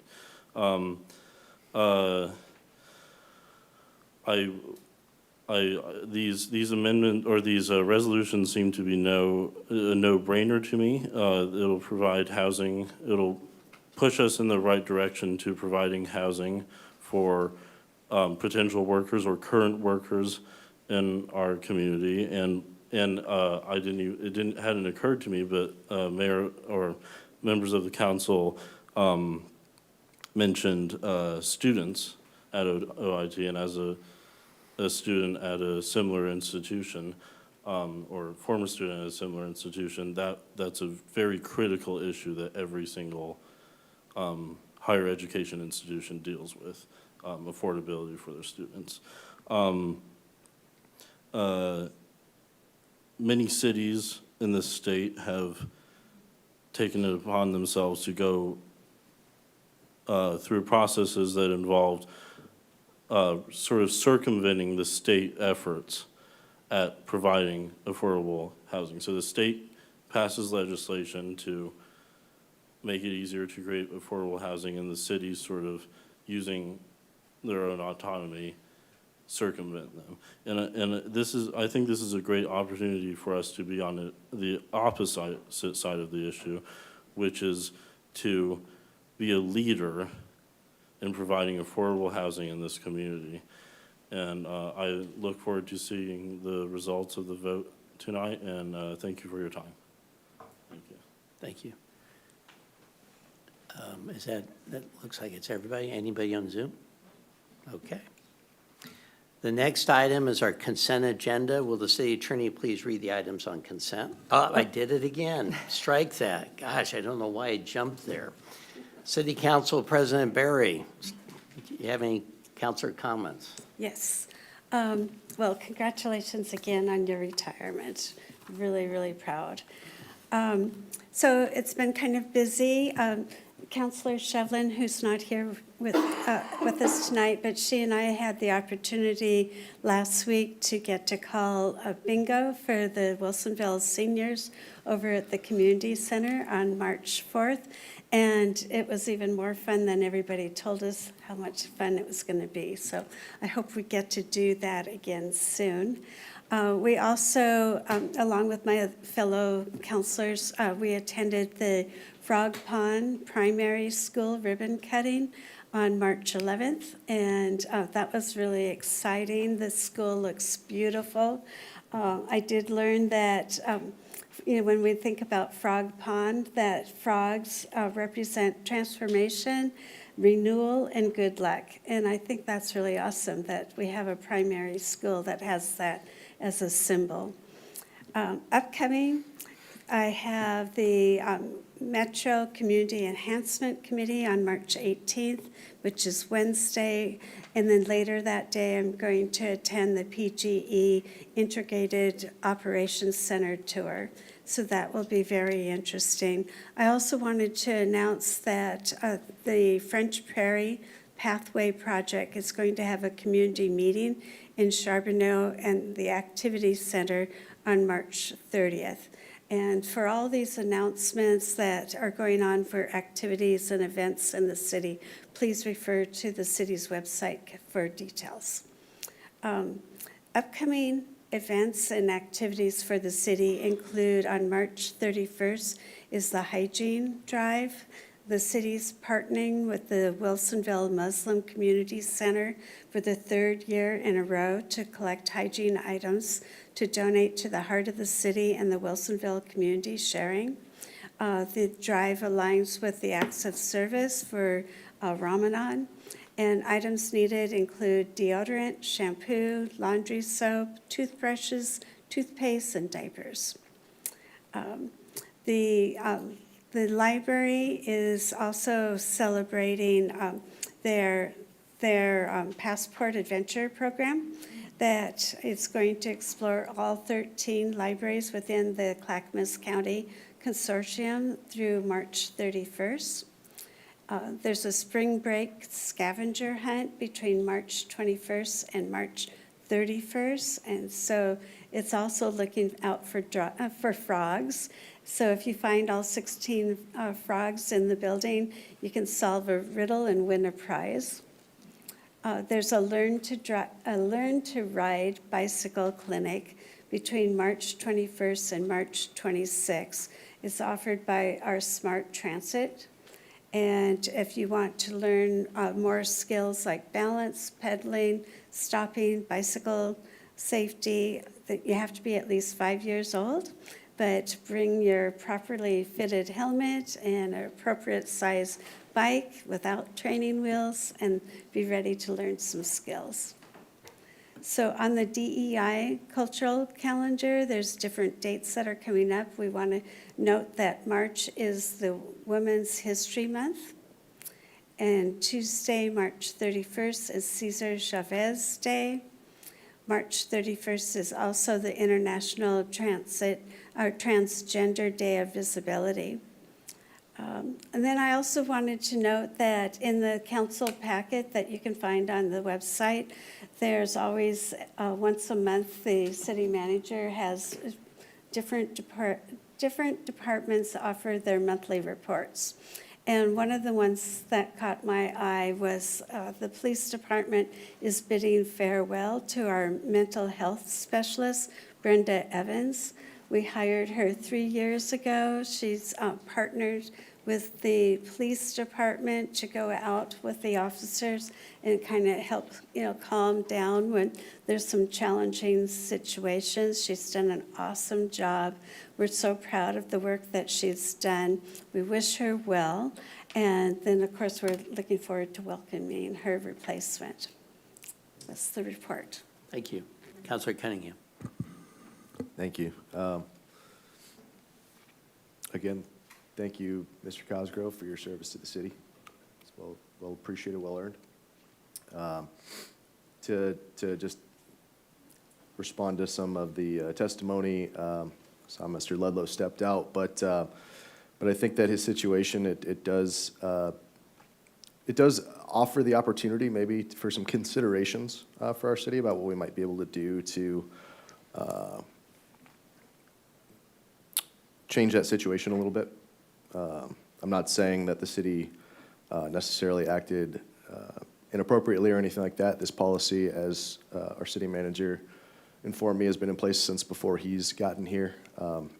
But a friend of Mr. Ludlow's did reach out to me with some information about some neighboring cities and about how they operate their water and their turnoffs and things like that. And I think there's always, room for consideration, room for improvement. For example, I believe it's Sherwood will leave a tag on your door a week before the water is actually shut off at a cost of $11.90 for the time and effort of staff to go out and do that, which I think is a fair in-between. I think that could be an option. I believe they also offer a weekend reconnect for triple the price of a regular reconnect, which, again, something that could be considered by our city. So there are some options out there. There are some ways that other cities are doing it that I think just offer some off-ramps for a similar situation happening, regardless of how it came about. So all these things we can learn from, what we can do better, and provide just top-notch customer service, as is the promise in our council mission statement.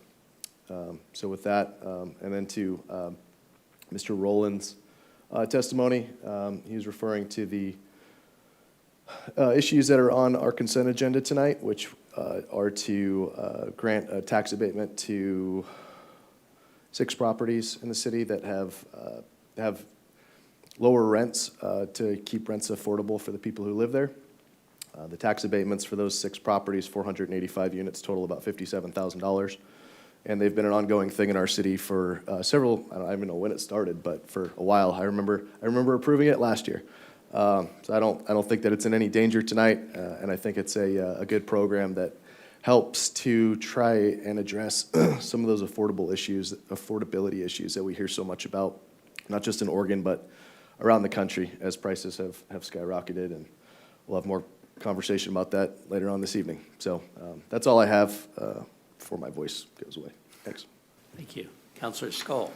Let's see, the meetings I attended and the forthcoming meetings, they'll be submitted to the record for the sake of time. One thing I would like to mention that I really had a good time with is on 3/11, or on March 11th, I participated in the CREST Jane Goodall Science Symposium at the high school. It's a very, very good program, and I basically participated as a project judge. It was very educational, very engaging, and inspiring also. The symposium featured 130 projects from middle school and high school students from both the Wilsonville and West Linn school districts. They covered 12 categories, including life and behavioral science, medicine and clinical science, electrical and mechanical engineering, and energy and environmental engineering, which is the category that I judged. Our judging team reviewed 12 projects ranging from energy production concepts to innovative methods for removing forever chemicals and recycling microplastics from the environment to planting plants in lunar soil. So it's quite the diversity in projects. The projects were thoughtful, very thoughtful, well executed, and clearly presented. My biggest takeaway was seeing the students approach environmental challenges with practical thinking and creative solutions. it was encouraging to see the next generation actively exploring ways to address issues created by past practices and past materials. So I look forward to seeing how some of these ideas will continue in the future. It was a great opportunity, and I'm so proud of the students and the things that they did. They were well prepared. They went through the process appropriately. They had all the documentation in place, and the most fascinating and actually the most pleasing thing about it was their presentation. The enthusiasm was beyond what I expected, and they did a great job. So I'd like to congratulate all of them. And there was quite a few awards awarded, and I won't go through that right now. You can actually find that online if you look up the Crest Jane Goodall Science Symposium. But they did a good job. And I look forward to continue judging that off into the future as long as I can. This year happened to be their 25th anniversary, so I look forward to another 25 years. Thank you. Thank you.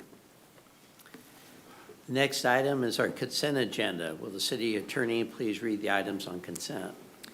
Resolution number 3245, a resolution of the City of Wilsonville granting an exemption from property taxes under ORS 307540 to ORS 307548 for Autumn Park Apartments, a low-income apartment development owned and operated by Northwest Housing Alternatives, Inc. Resolution number 3246, a resolution of the City of Wilsonville granting an exemption from property taxes under ORS 307540 to ORS 307548 for Charleston Apartments, a low-income apartment development owned and operated by Northwest Housing Alternatives, Inc. Resolution number 3247, a resolution of the City of Wilsonville granting an exemption from property taxes under ORS 307540 to ORS 307548 for Creekside Woods LP, a low-income apartment development owned and operated by Northwest Housing Alternatives, Inc. Resolution number 3248, a resolution of the City of Wilsonville granting an exemption from property taxes under ORS 307540 to ORS 307548 for Rain Garden Limited Partnership, a low-income apartment development owned and operated by Caritas Community Housing Corporation. Resolution number 3249, a resolution of the City of Wilsonville granting an exemption from property taxes under ORS 307540 to ORS 307548 for Wiedemann Park, a low-income apartment development owned and operated by Accessible Living, Inc.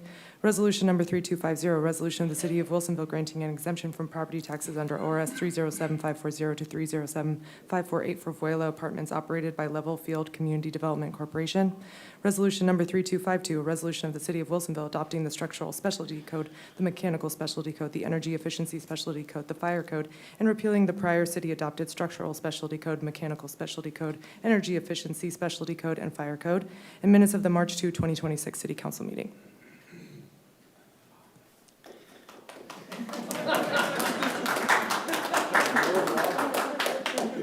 And was that in one breath? City Council President Barry, can I have a motion to adopt the consent agenda? I move to approve I move to adopt the consent agenda Is there a- as read. As read. Is there a second? Second. Motion's been made and seconded. All those in favor say aye. Aye. The motion passes 4-0. Now we turn to continuing business and ordinance number 901 on second reading. I would ask the city attorney to read the ordinance title. This is the second reading of Ordinance 901, an ordinance of the City of Wilsonville adopting the 2026 Economic Opportunities Analysis, EOA, and the accompanying Economic Development Strategy, EDS, as a sub-element of the Wilsonville Comprehensive Plan. Okay. I call to order the Wilsonville City Council concerning the second reading on ordinance number 901 as has been read. Does any member of council have any questions for staff or the city attorney on ordinance number 901? Okay. Seeing none, do I have a motion on ordinance number 901? I move to adopt ordinance number 901 on second reading. Okay. Do I have a second? Second. Okay. A motion to adopt ordinance number 901 on second reading has been made by Council President Barry and seconded by Councilor Skull. Is there any further discussion? Okay. Hearing no discussion, I hereby ask the city recorder to make a roll call vote. Those in favor of adoption of the ordinance will, as their names are called, answer aye. If they oppose, answer no. Those who wish to abstain from the vote will answer abstain. The city recorder will now call the roll. Council President Barry, Aye. Counselor Cunningham, Aye. Counselor Skull, Aye. and Mayor O'Neill. Aye. The motion passes 4-0.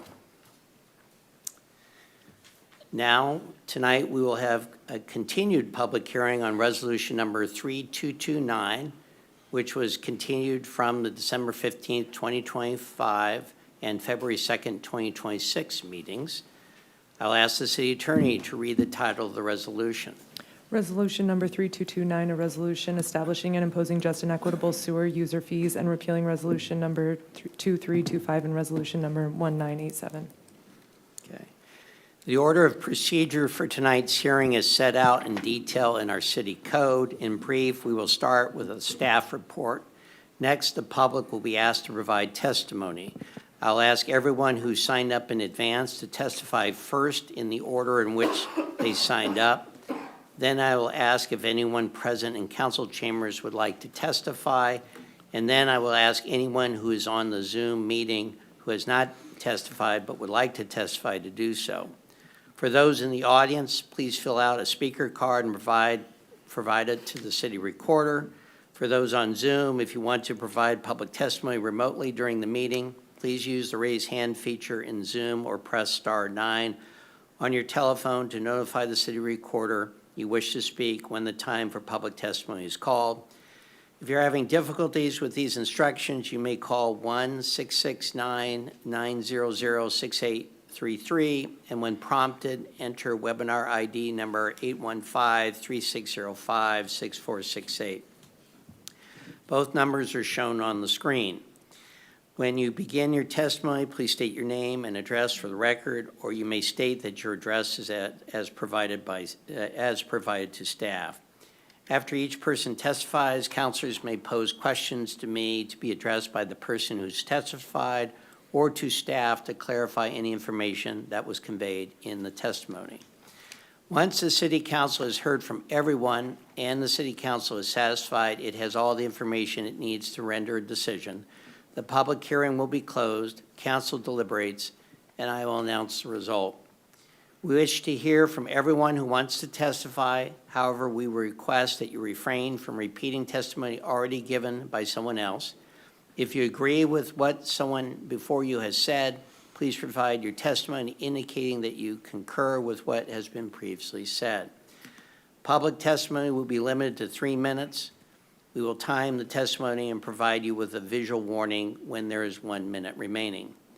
The continued public hearing on resolution number 3229 is now open at 7:37 p.m. Mr. Weigel, Mr. Katko, is there any additional staff presentation on resolution number 3229? If so, please go ahead. All right, good evening, Mayor O'Neill and members of council. My name is Zach Weigel. I'm the Wilsonville City Engineer, and with me tonight is Keith Katko, Finance Director, and Zach Hazel and Tagi Egger with FCS Group. They're the financial consultants that's been working with us on this update to the sewer utility rates. As you mentioned, Mayor, this is a continuation of the resolution number 3229 from the December 15th, 2025 council public hearing. It's to establish sewer utility rates and an implementation schedule and to institute a annual inflation adjustment once that implementation period has elapsed. So just as a reminder from the council direction to staff on December 15th, there were 3 things that you asked us all to take a look at and come back and report on. One of those things was considering implementation of a utility assistance program. So people who qualify under certain incomes would be able to receive a discount on their monthly utility rate. You also asked the staff to look at population growth estimates. There was some review of what was included in the master plan, and it had looked like population growth had slowed since that time. So we took a look at the growth. And then if that growth changed, what did that do to the capital project program? Did that change when those major treatment plant projects were going to be needed, and how would that impact the utility fee? So the city and staff and FCS group have gone and done all that work and are reporting back to you tonight on what we found. So I'll turn it over to Keith. He's going to talk about kind of that utility assistance program that we were asked to investigate. Thanks, Zach. So this will be an option for your consideration tonight. There's two options you'll be considering. This is the Customer Assistance Program. It's a simple and streamlined program. It would provide eligible City of Wilsonville residents with a reduction in sewer base fees to help lower-income households manage utility costs. So households with incomes at or below 60% of the state median income would receive a 50% discount, while those 30% below would receive a 70% discount, applied only to the sewer base fee, which encourages water consumption. So it's not on the consumption portion, it's just on the base fee. Residents must live in their home as their primary residence and hold a city utility account. Applications would be processed through Wilsonville Community Sharing with approved discounts applied for 1 year, after which customers can reapply if they continue to qualify. So it's a pretty simple, streamlined discount program, kind of displayed a little bit more in detail up there, but that will be an option for your consideration tonight.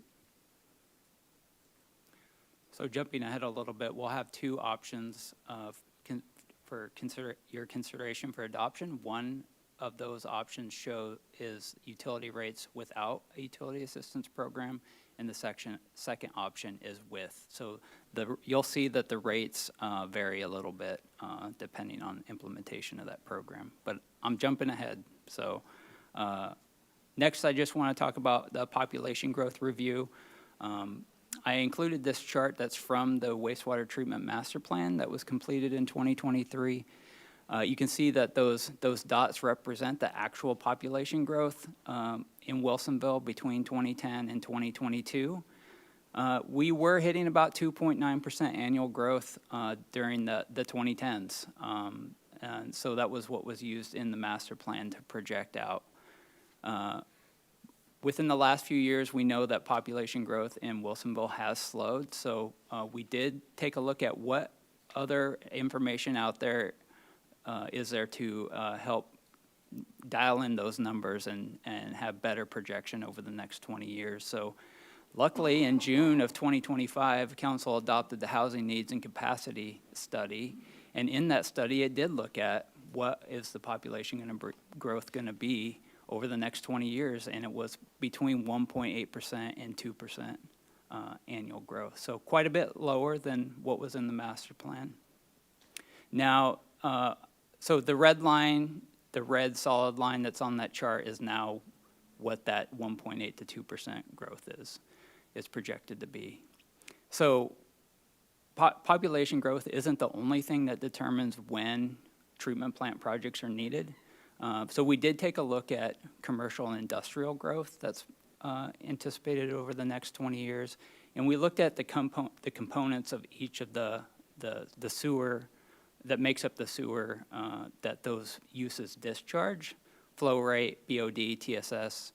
And what we found is that the growth in industrial and commercial is not going to, we don't think it's going to outpace the housing, so population growth. So all that to say is the population growth is going to control when those projects are needed.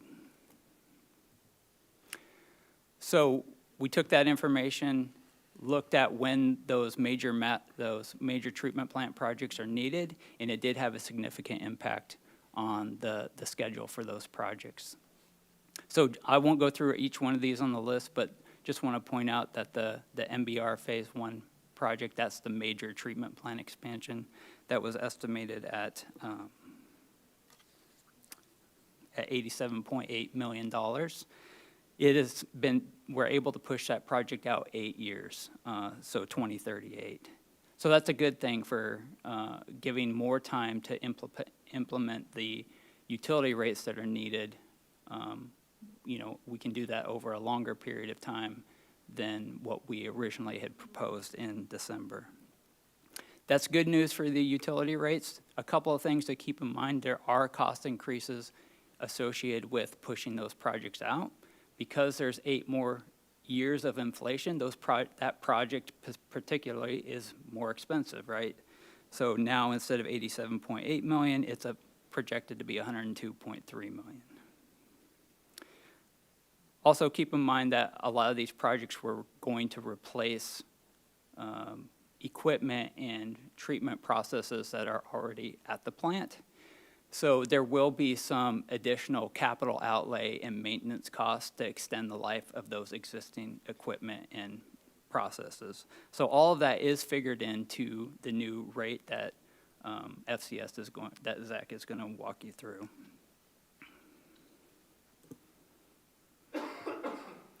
And I'll turn it over to you, Zach. I'll present on a couple of slides, and then Zach will get into what the rate structure options will be without and with a customer assistance program. But just putting Zach's numbers on a graph here, you can see the previous capital plan is shown in blue, and those were the costs used in the financial plan presented in December. With that 8-year delay, we have the revised capital program, which is used for tonight's financial plan forecast.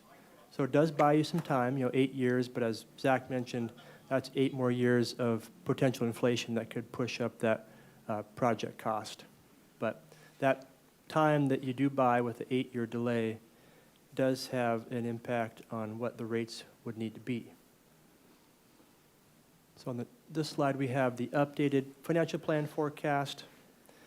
The financial obligations of the sewer utility are shown in those stacked columns in the different colors. We have the operating costs shown in blue, existing and planned new debt service in the green and orange components, and then planned rate-funded capital in yellow.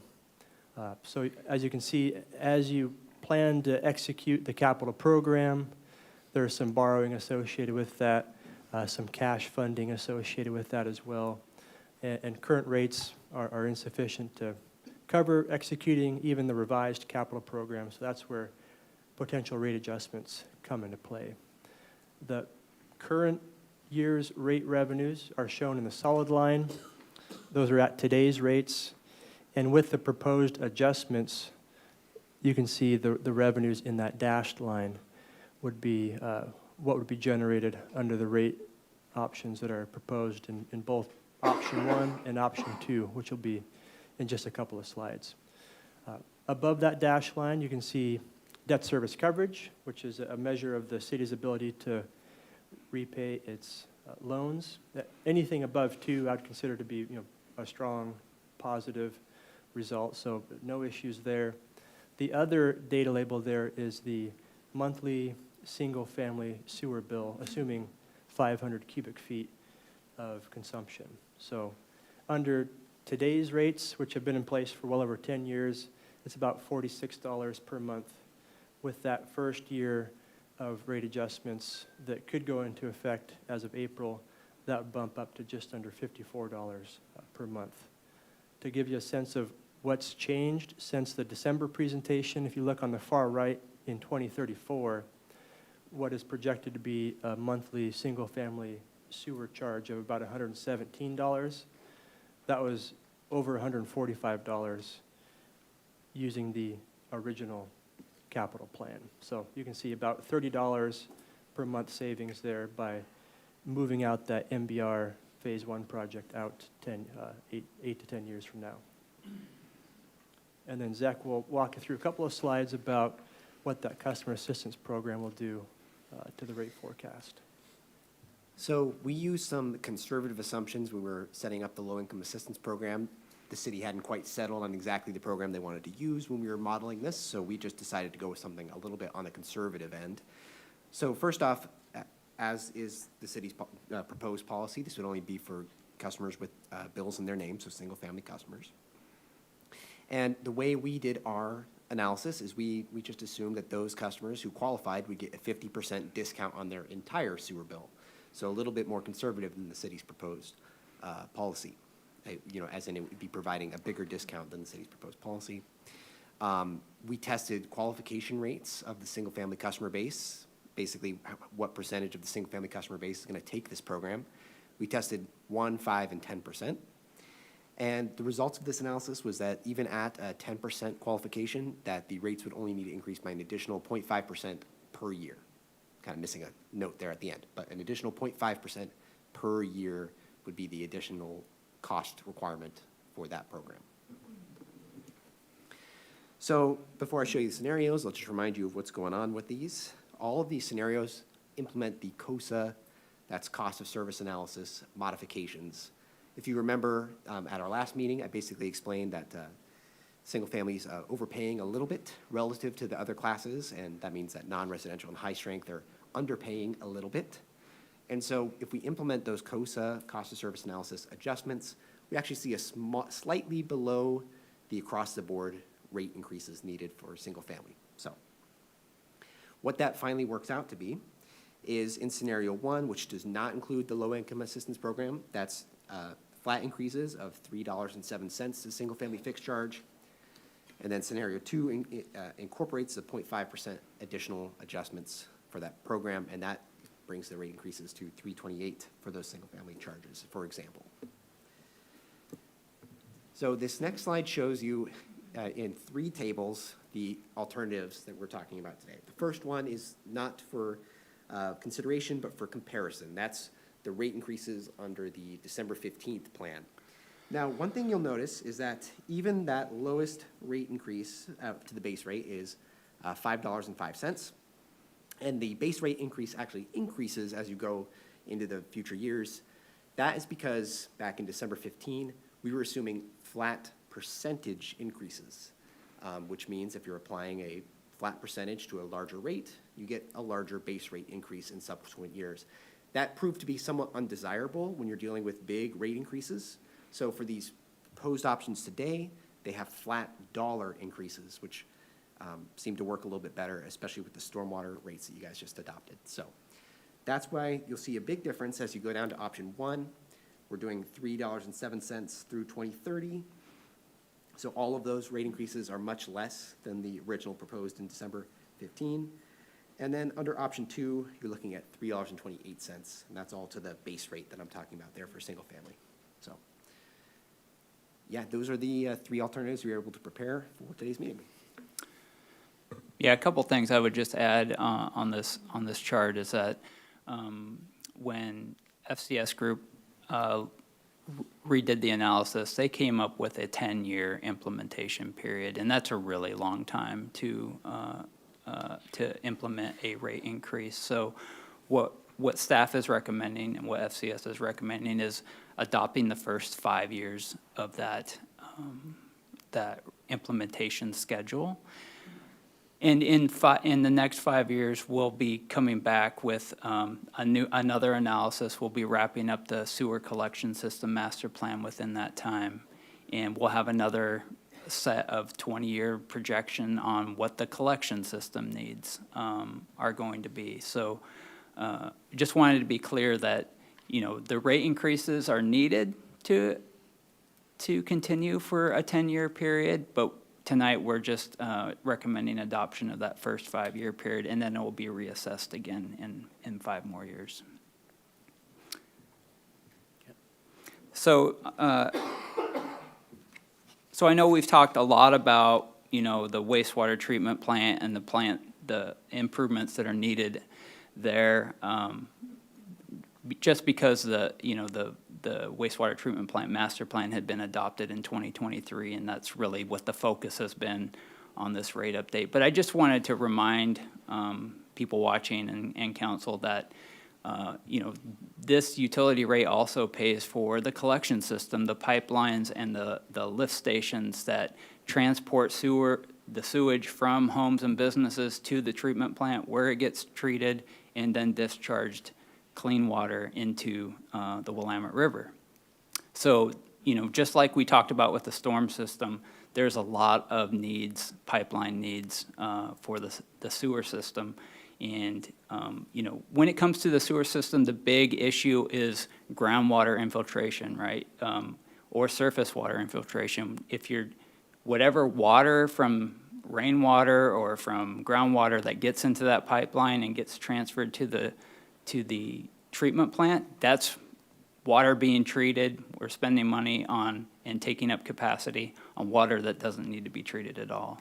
So there's a lot of focus on keeping groundwater, surface water out of the sewer system and taking up that capacity. And a lot of things that in pipelines that we see that cause that to happen are offset or leaking pipe joints. So wherever two sections of pipe come together, there's a joint there. And you can see in a picture at the top there, that's a pretty serious offset joint that you can see. You can even see in the corner that there is gravel backfill coming in from the top of the pipe. So those are conditions where we need to make improvements to that pipeline. Another thing, a lot of our older sewer pipelines are constructed of unreinforced concrete pipe. And a lot of times we'll see when those start aging, they'll get cracks, or the cracking will become bad enough that we'll get holes or broken pipelines. And those also let water infiltrate into the pipeline. And then also we get another thing that we're looking for are pipeline sags. You might hear the term pipe bellies. Those are low spots in the pipeline, and that's where a lot of debris can pile up and cause clogs. So those all, require projects to improve those pipelines. It all requires funding through this utility fee. If we don't make those improvements, the consequences are, like we talked about with the stormwater utility fee, sinkholes that develop over the pipelines. There's a picture of a sewage overflow happening in that photo on the bottom there. And when we have sewage overflows, there's things that happen because of that, property damage. Whenever there's a sewer overflow, we get fined from regulatory agencies. So a lot of things to consider. And, nobody wants to see raw sewage running down the road. I thought it'd be helpful to cover a couple of the major pipeline projects that we have coming up where this utility fee is needed to help fund those projects. First is the Beckman Creek Interceptor Project. This project is in design, and it is replacing and upsizing the sewer pipe between Beckman Road along the Beckman Creek corridor to Memorial Park. So that project is needed to replace a deficient pipeline, also improve access so our maintenance crews can take better care of that pipeline, but also help serve Frog Pond development. So there is a major component of that project that is funded by system development charges that are paid by developers.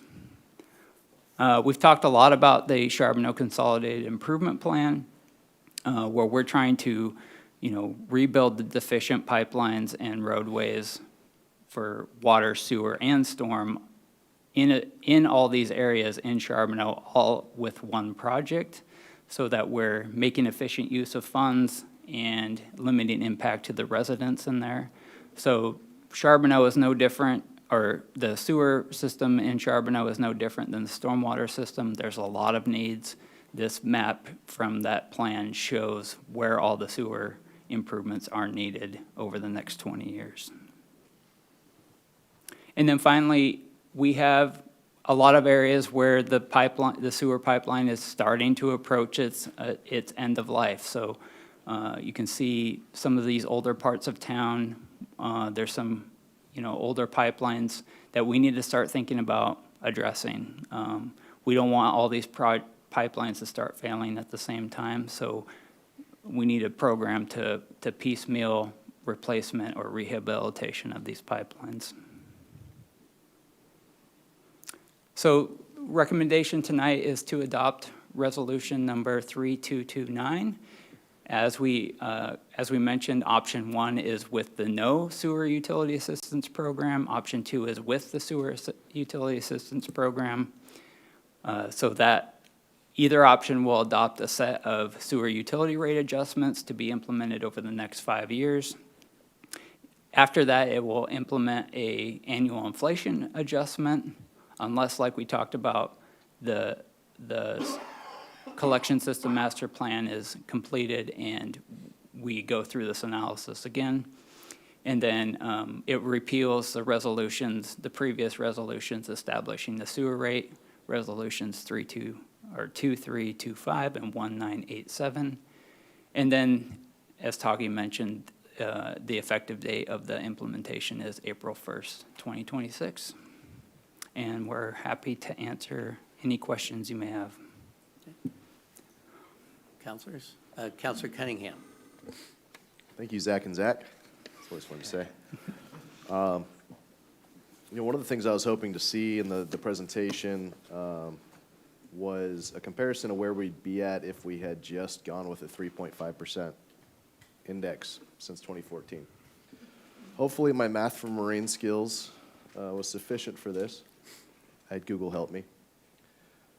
But from what I came up with, it looks like in 2026, we would have actually been about $6 ahead of what option 1 or even option 2 is presenting.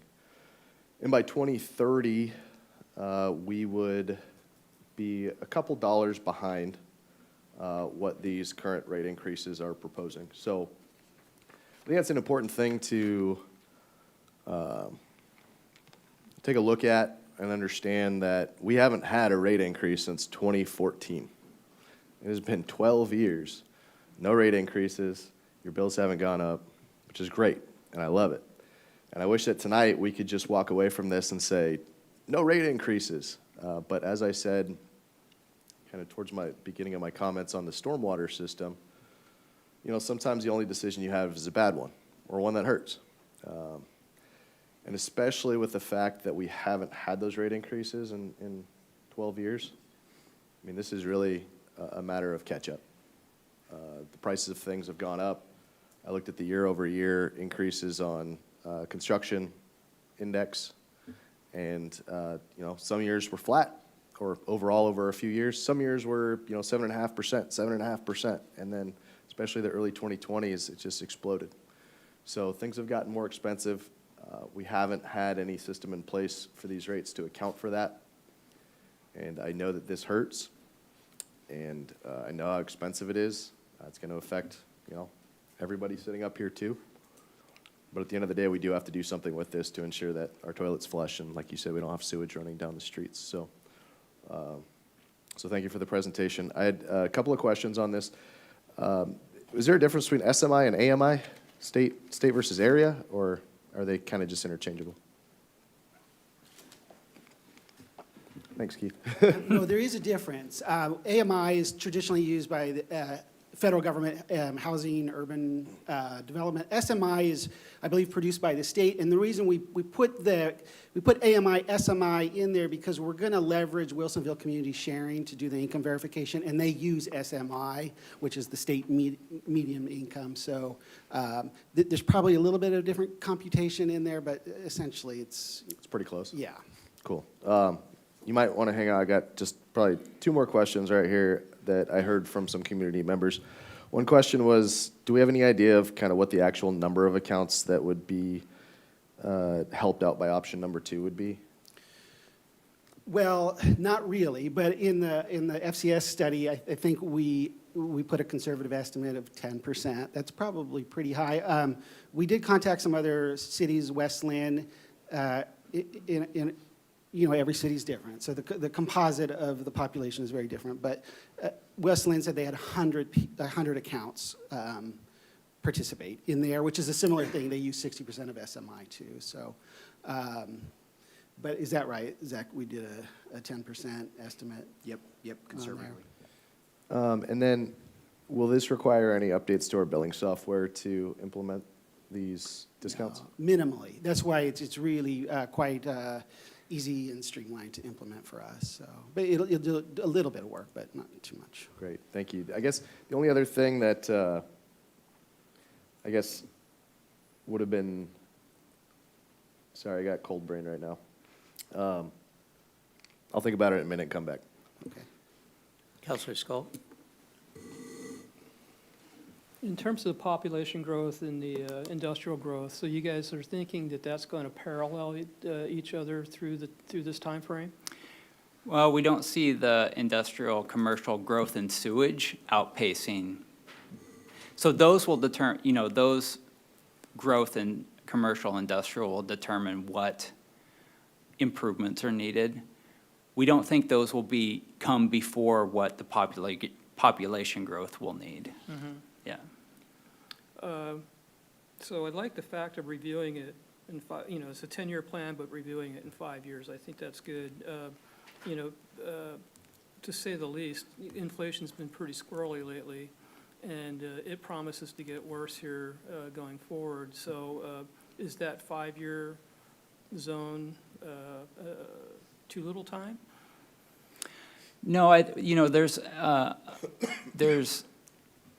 there's inflation assumptions built into that model. Okay. If inflation were to really skyrocket, we would need to come back. Or we would need to look at the utility rates again. But other than that situation, we should be good for that 5 years. So no, 5 years is right where you would want to be for implementing a plan. Okay. I think that's all I have. City Council President Berry? Thank you for the report. I really appreciate that staff took a step back and re-looked at the numbers. The new numbers on the housing are based on the strategic housing master plan that was adopted not too long ago. Is that right? Right, in June of last year. Yeah. And I really like the approach also that we're, instead of just projecting out 10 years, that we're doing it in bite size of 5 years and then re-looking at it when you have more information with the new projects that are coming in. And I also really like the illustration with the options where we can do the assistance with the utilities. To me, those numbers make sense, and if we can help people for a small amount where we're spreading it out, I think that's really valuable. So thank you. Counselor Cunningham? I remembered what I was going to say. Okay, so again, my math from Marines, if it's right on this, the difference between option 1 and option 2, the base fee is $1.05 per month. And then the difference between the cost per unit, if my math serves, is 45 cents per unit. So if it's 45 cents per unit, and we're talking about that 5 CCF deal, that would be $2.25 added with $1.05. So it sounds to me like it's $3.30 extra per month if we went with option 2 for a household using 5 CCFs of water. Is that mathin'? Does that sound about right? That's what we were penciling out earlier, too. All right. That sounds about right. Because I think, putting it in a 0.5% idea, it's a small percent, but putting it in dollars and cents for people, I think, is important for people to see that difference between option 1 and option 2. Now, it's also important to point out that option 2, the discount is only on the base rate. It's not on usage. So the 30 and I'm looking at 2030 numbers, by the way. So by 2030, somebody who's making, I think it was $20,000 or less in that ballpark, a single person living alone, they'd be saving $18 a month. Oh, no, I'm sorry, it's more than that, it's 70%. So roughly, I don't know. It's on this slide. 25. It's on the slide. Yeah. Thank you. 25, yeah. That helps. So 25, 37, and then 18, 12. So, I mean, that's a significant amount of money for somebody making that level of income or supporting the number of people in that household under the higher incomes that are listed on that table. So I think I can give up $3.30 a month in beer money to help out. And so for me, I think option 2 is a great option, and I appreciate you guys going back to the drawing table on this and bringing us some different options that are much less painful than the initial ones. So thank you. Thank you. Just to let you know, this is just counselor questions phase. So we will have more of an opportunity later. But with that, Counselor Skull, if you can be the last person right now, and then we can move forward, if that's okay with everybody. There was a question in there. Yeah, no. I wasn't, this is a general comment. I wasn't singling you out at all. And I just have a quick question. I think I already heard the answer, but, and so the intent after the 5 years is to basically go into an auto index, indexing there, after, so that we don't get into the situation where this sits for a long period of time, correct? Yeah, that's correct. Unless, like we talked about, there is a study that shows that you need to do another 5-year increase, right? Right. Then, yeah. Okay. But otherwise, for no other reason, it would go into effect after that 5 years. Just wanted to confirm. Thank Yeah. you. Thank you. Okay, for public testimony, we'll start with the people who signed up in advance to testify. Please remember to include your name and address for the record. Staff of people who have signed up in advance. Well, I already know who's testified. Is there anybody online at all, or? No. Okay, Doris Whaler.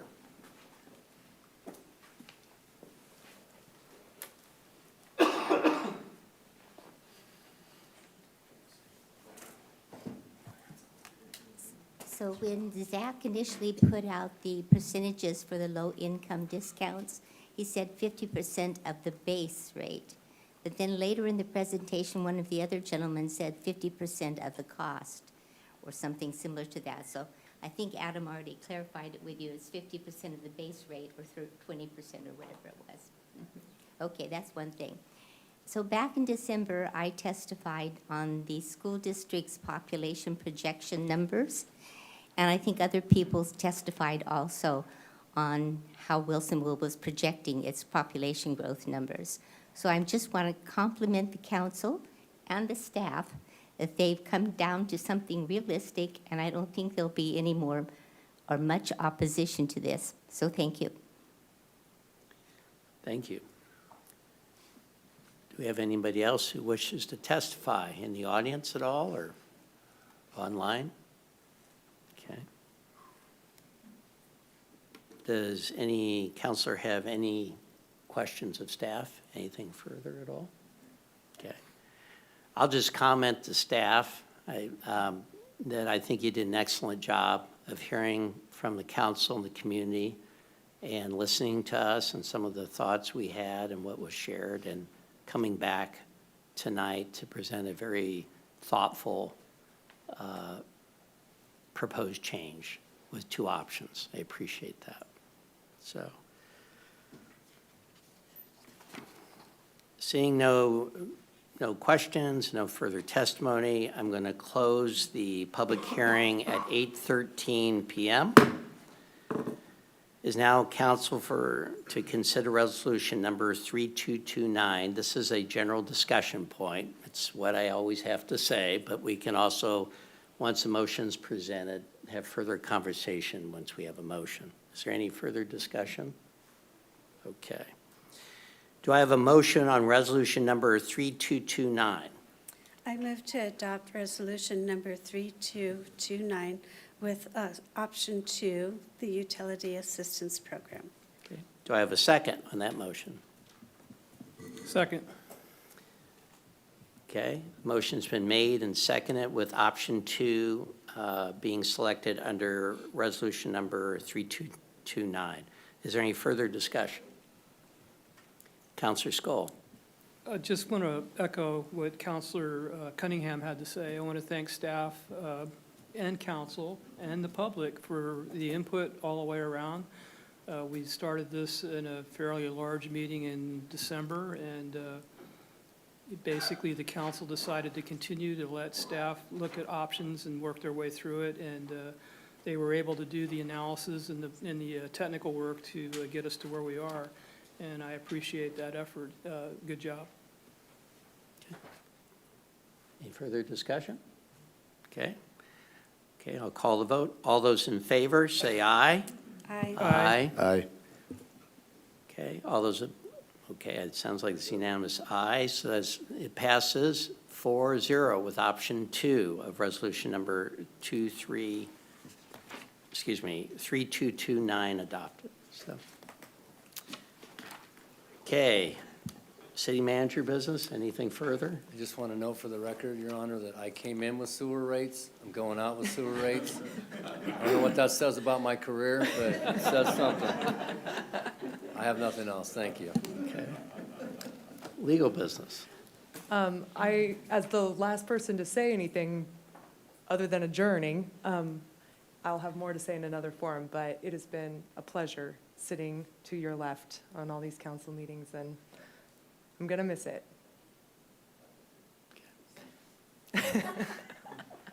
But we still have you to the end of the month, right? All right, so we'll make sure if you have any complaints, get them in now. Just kidding, and compliments and all that. With that, we're adjourned at 8:15 PM.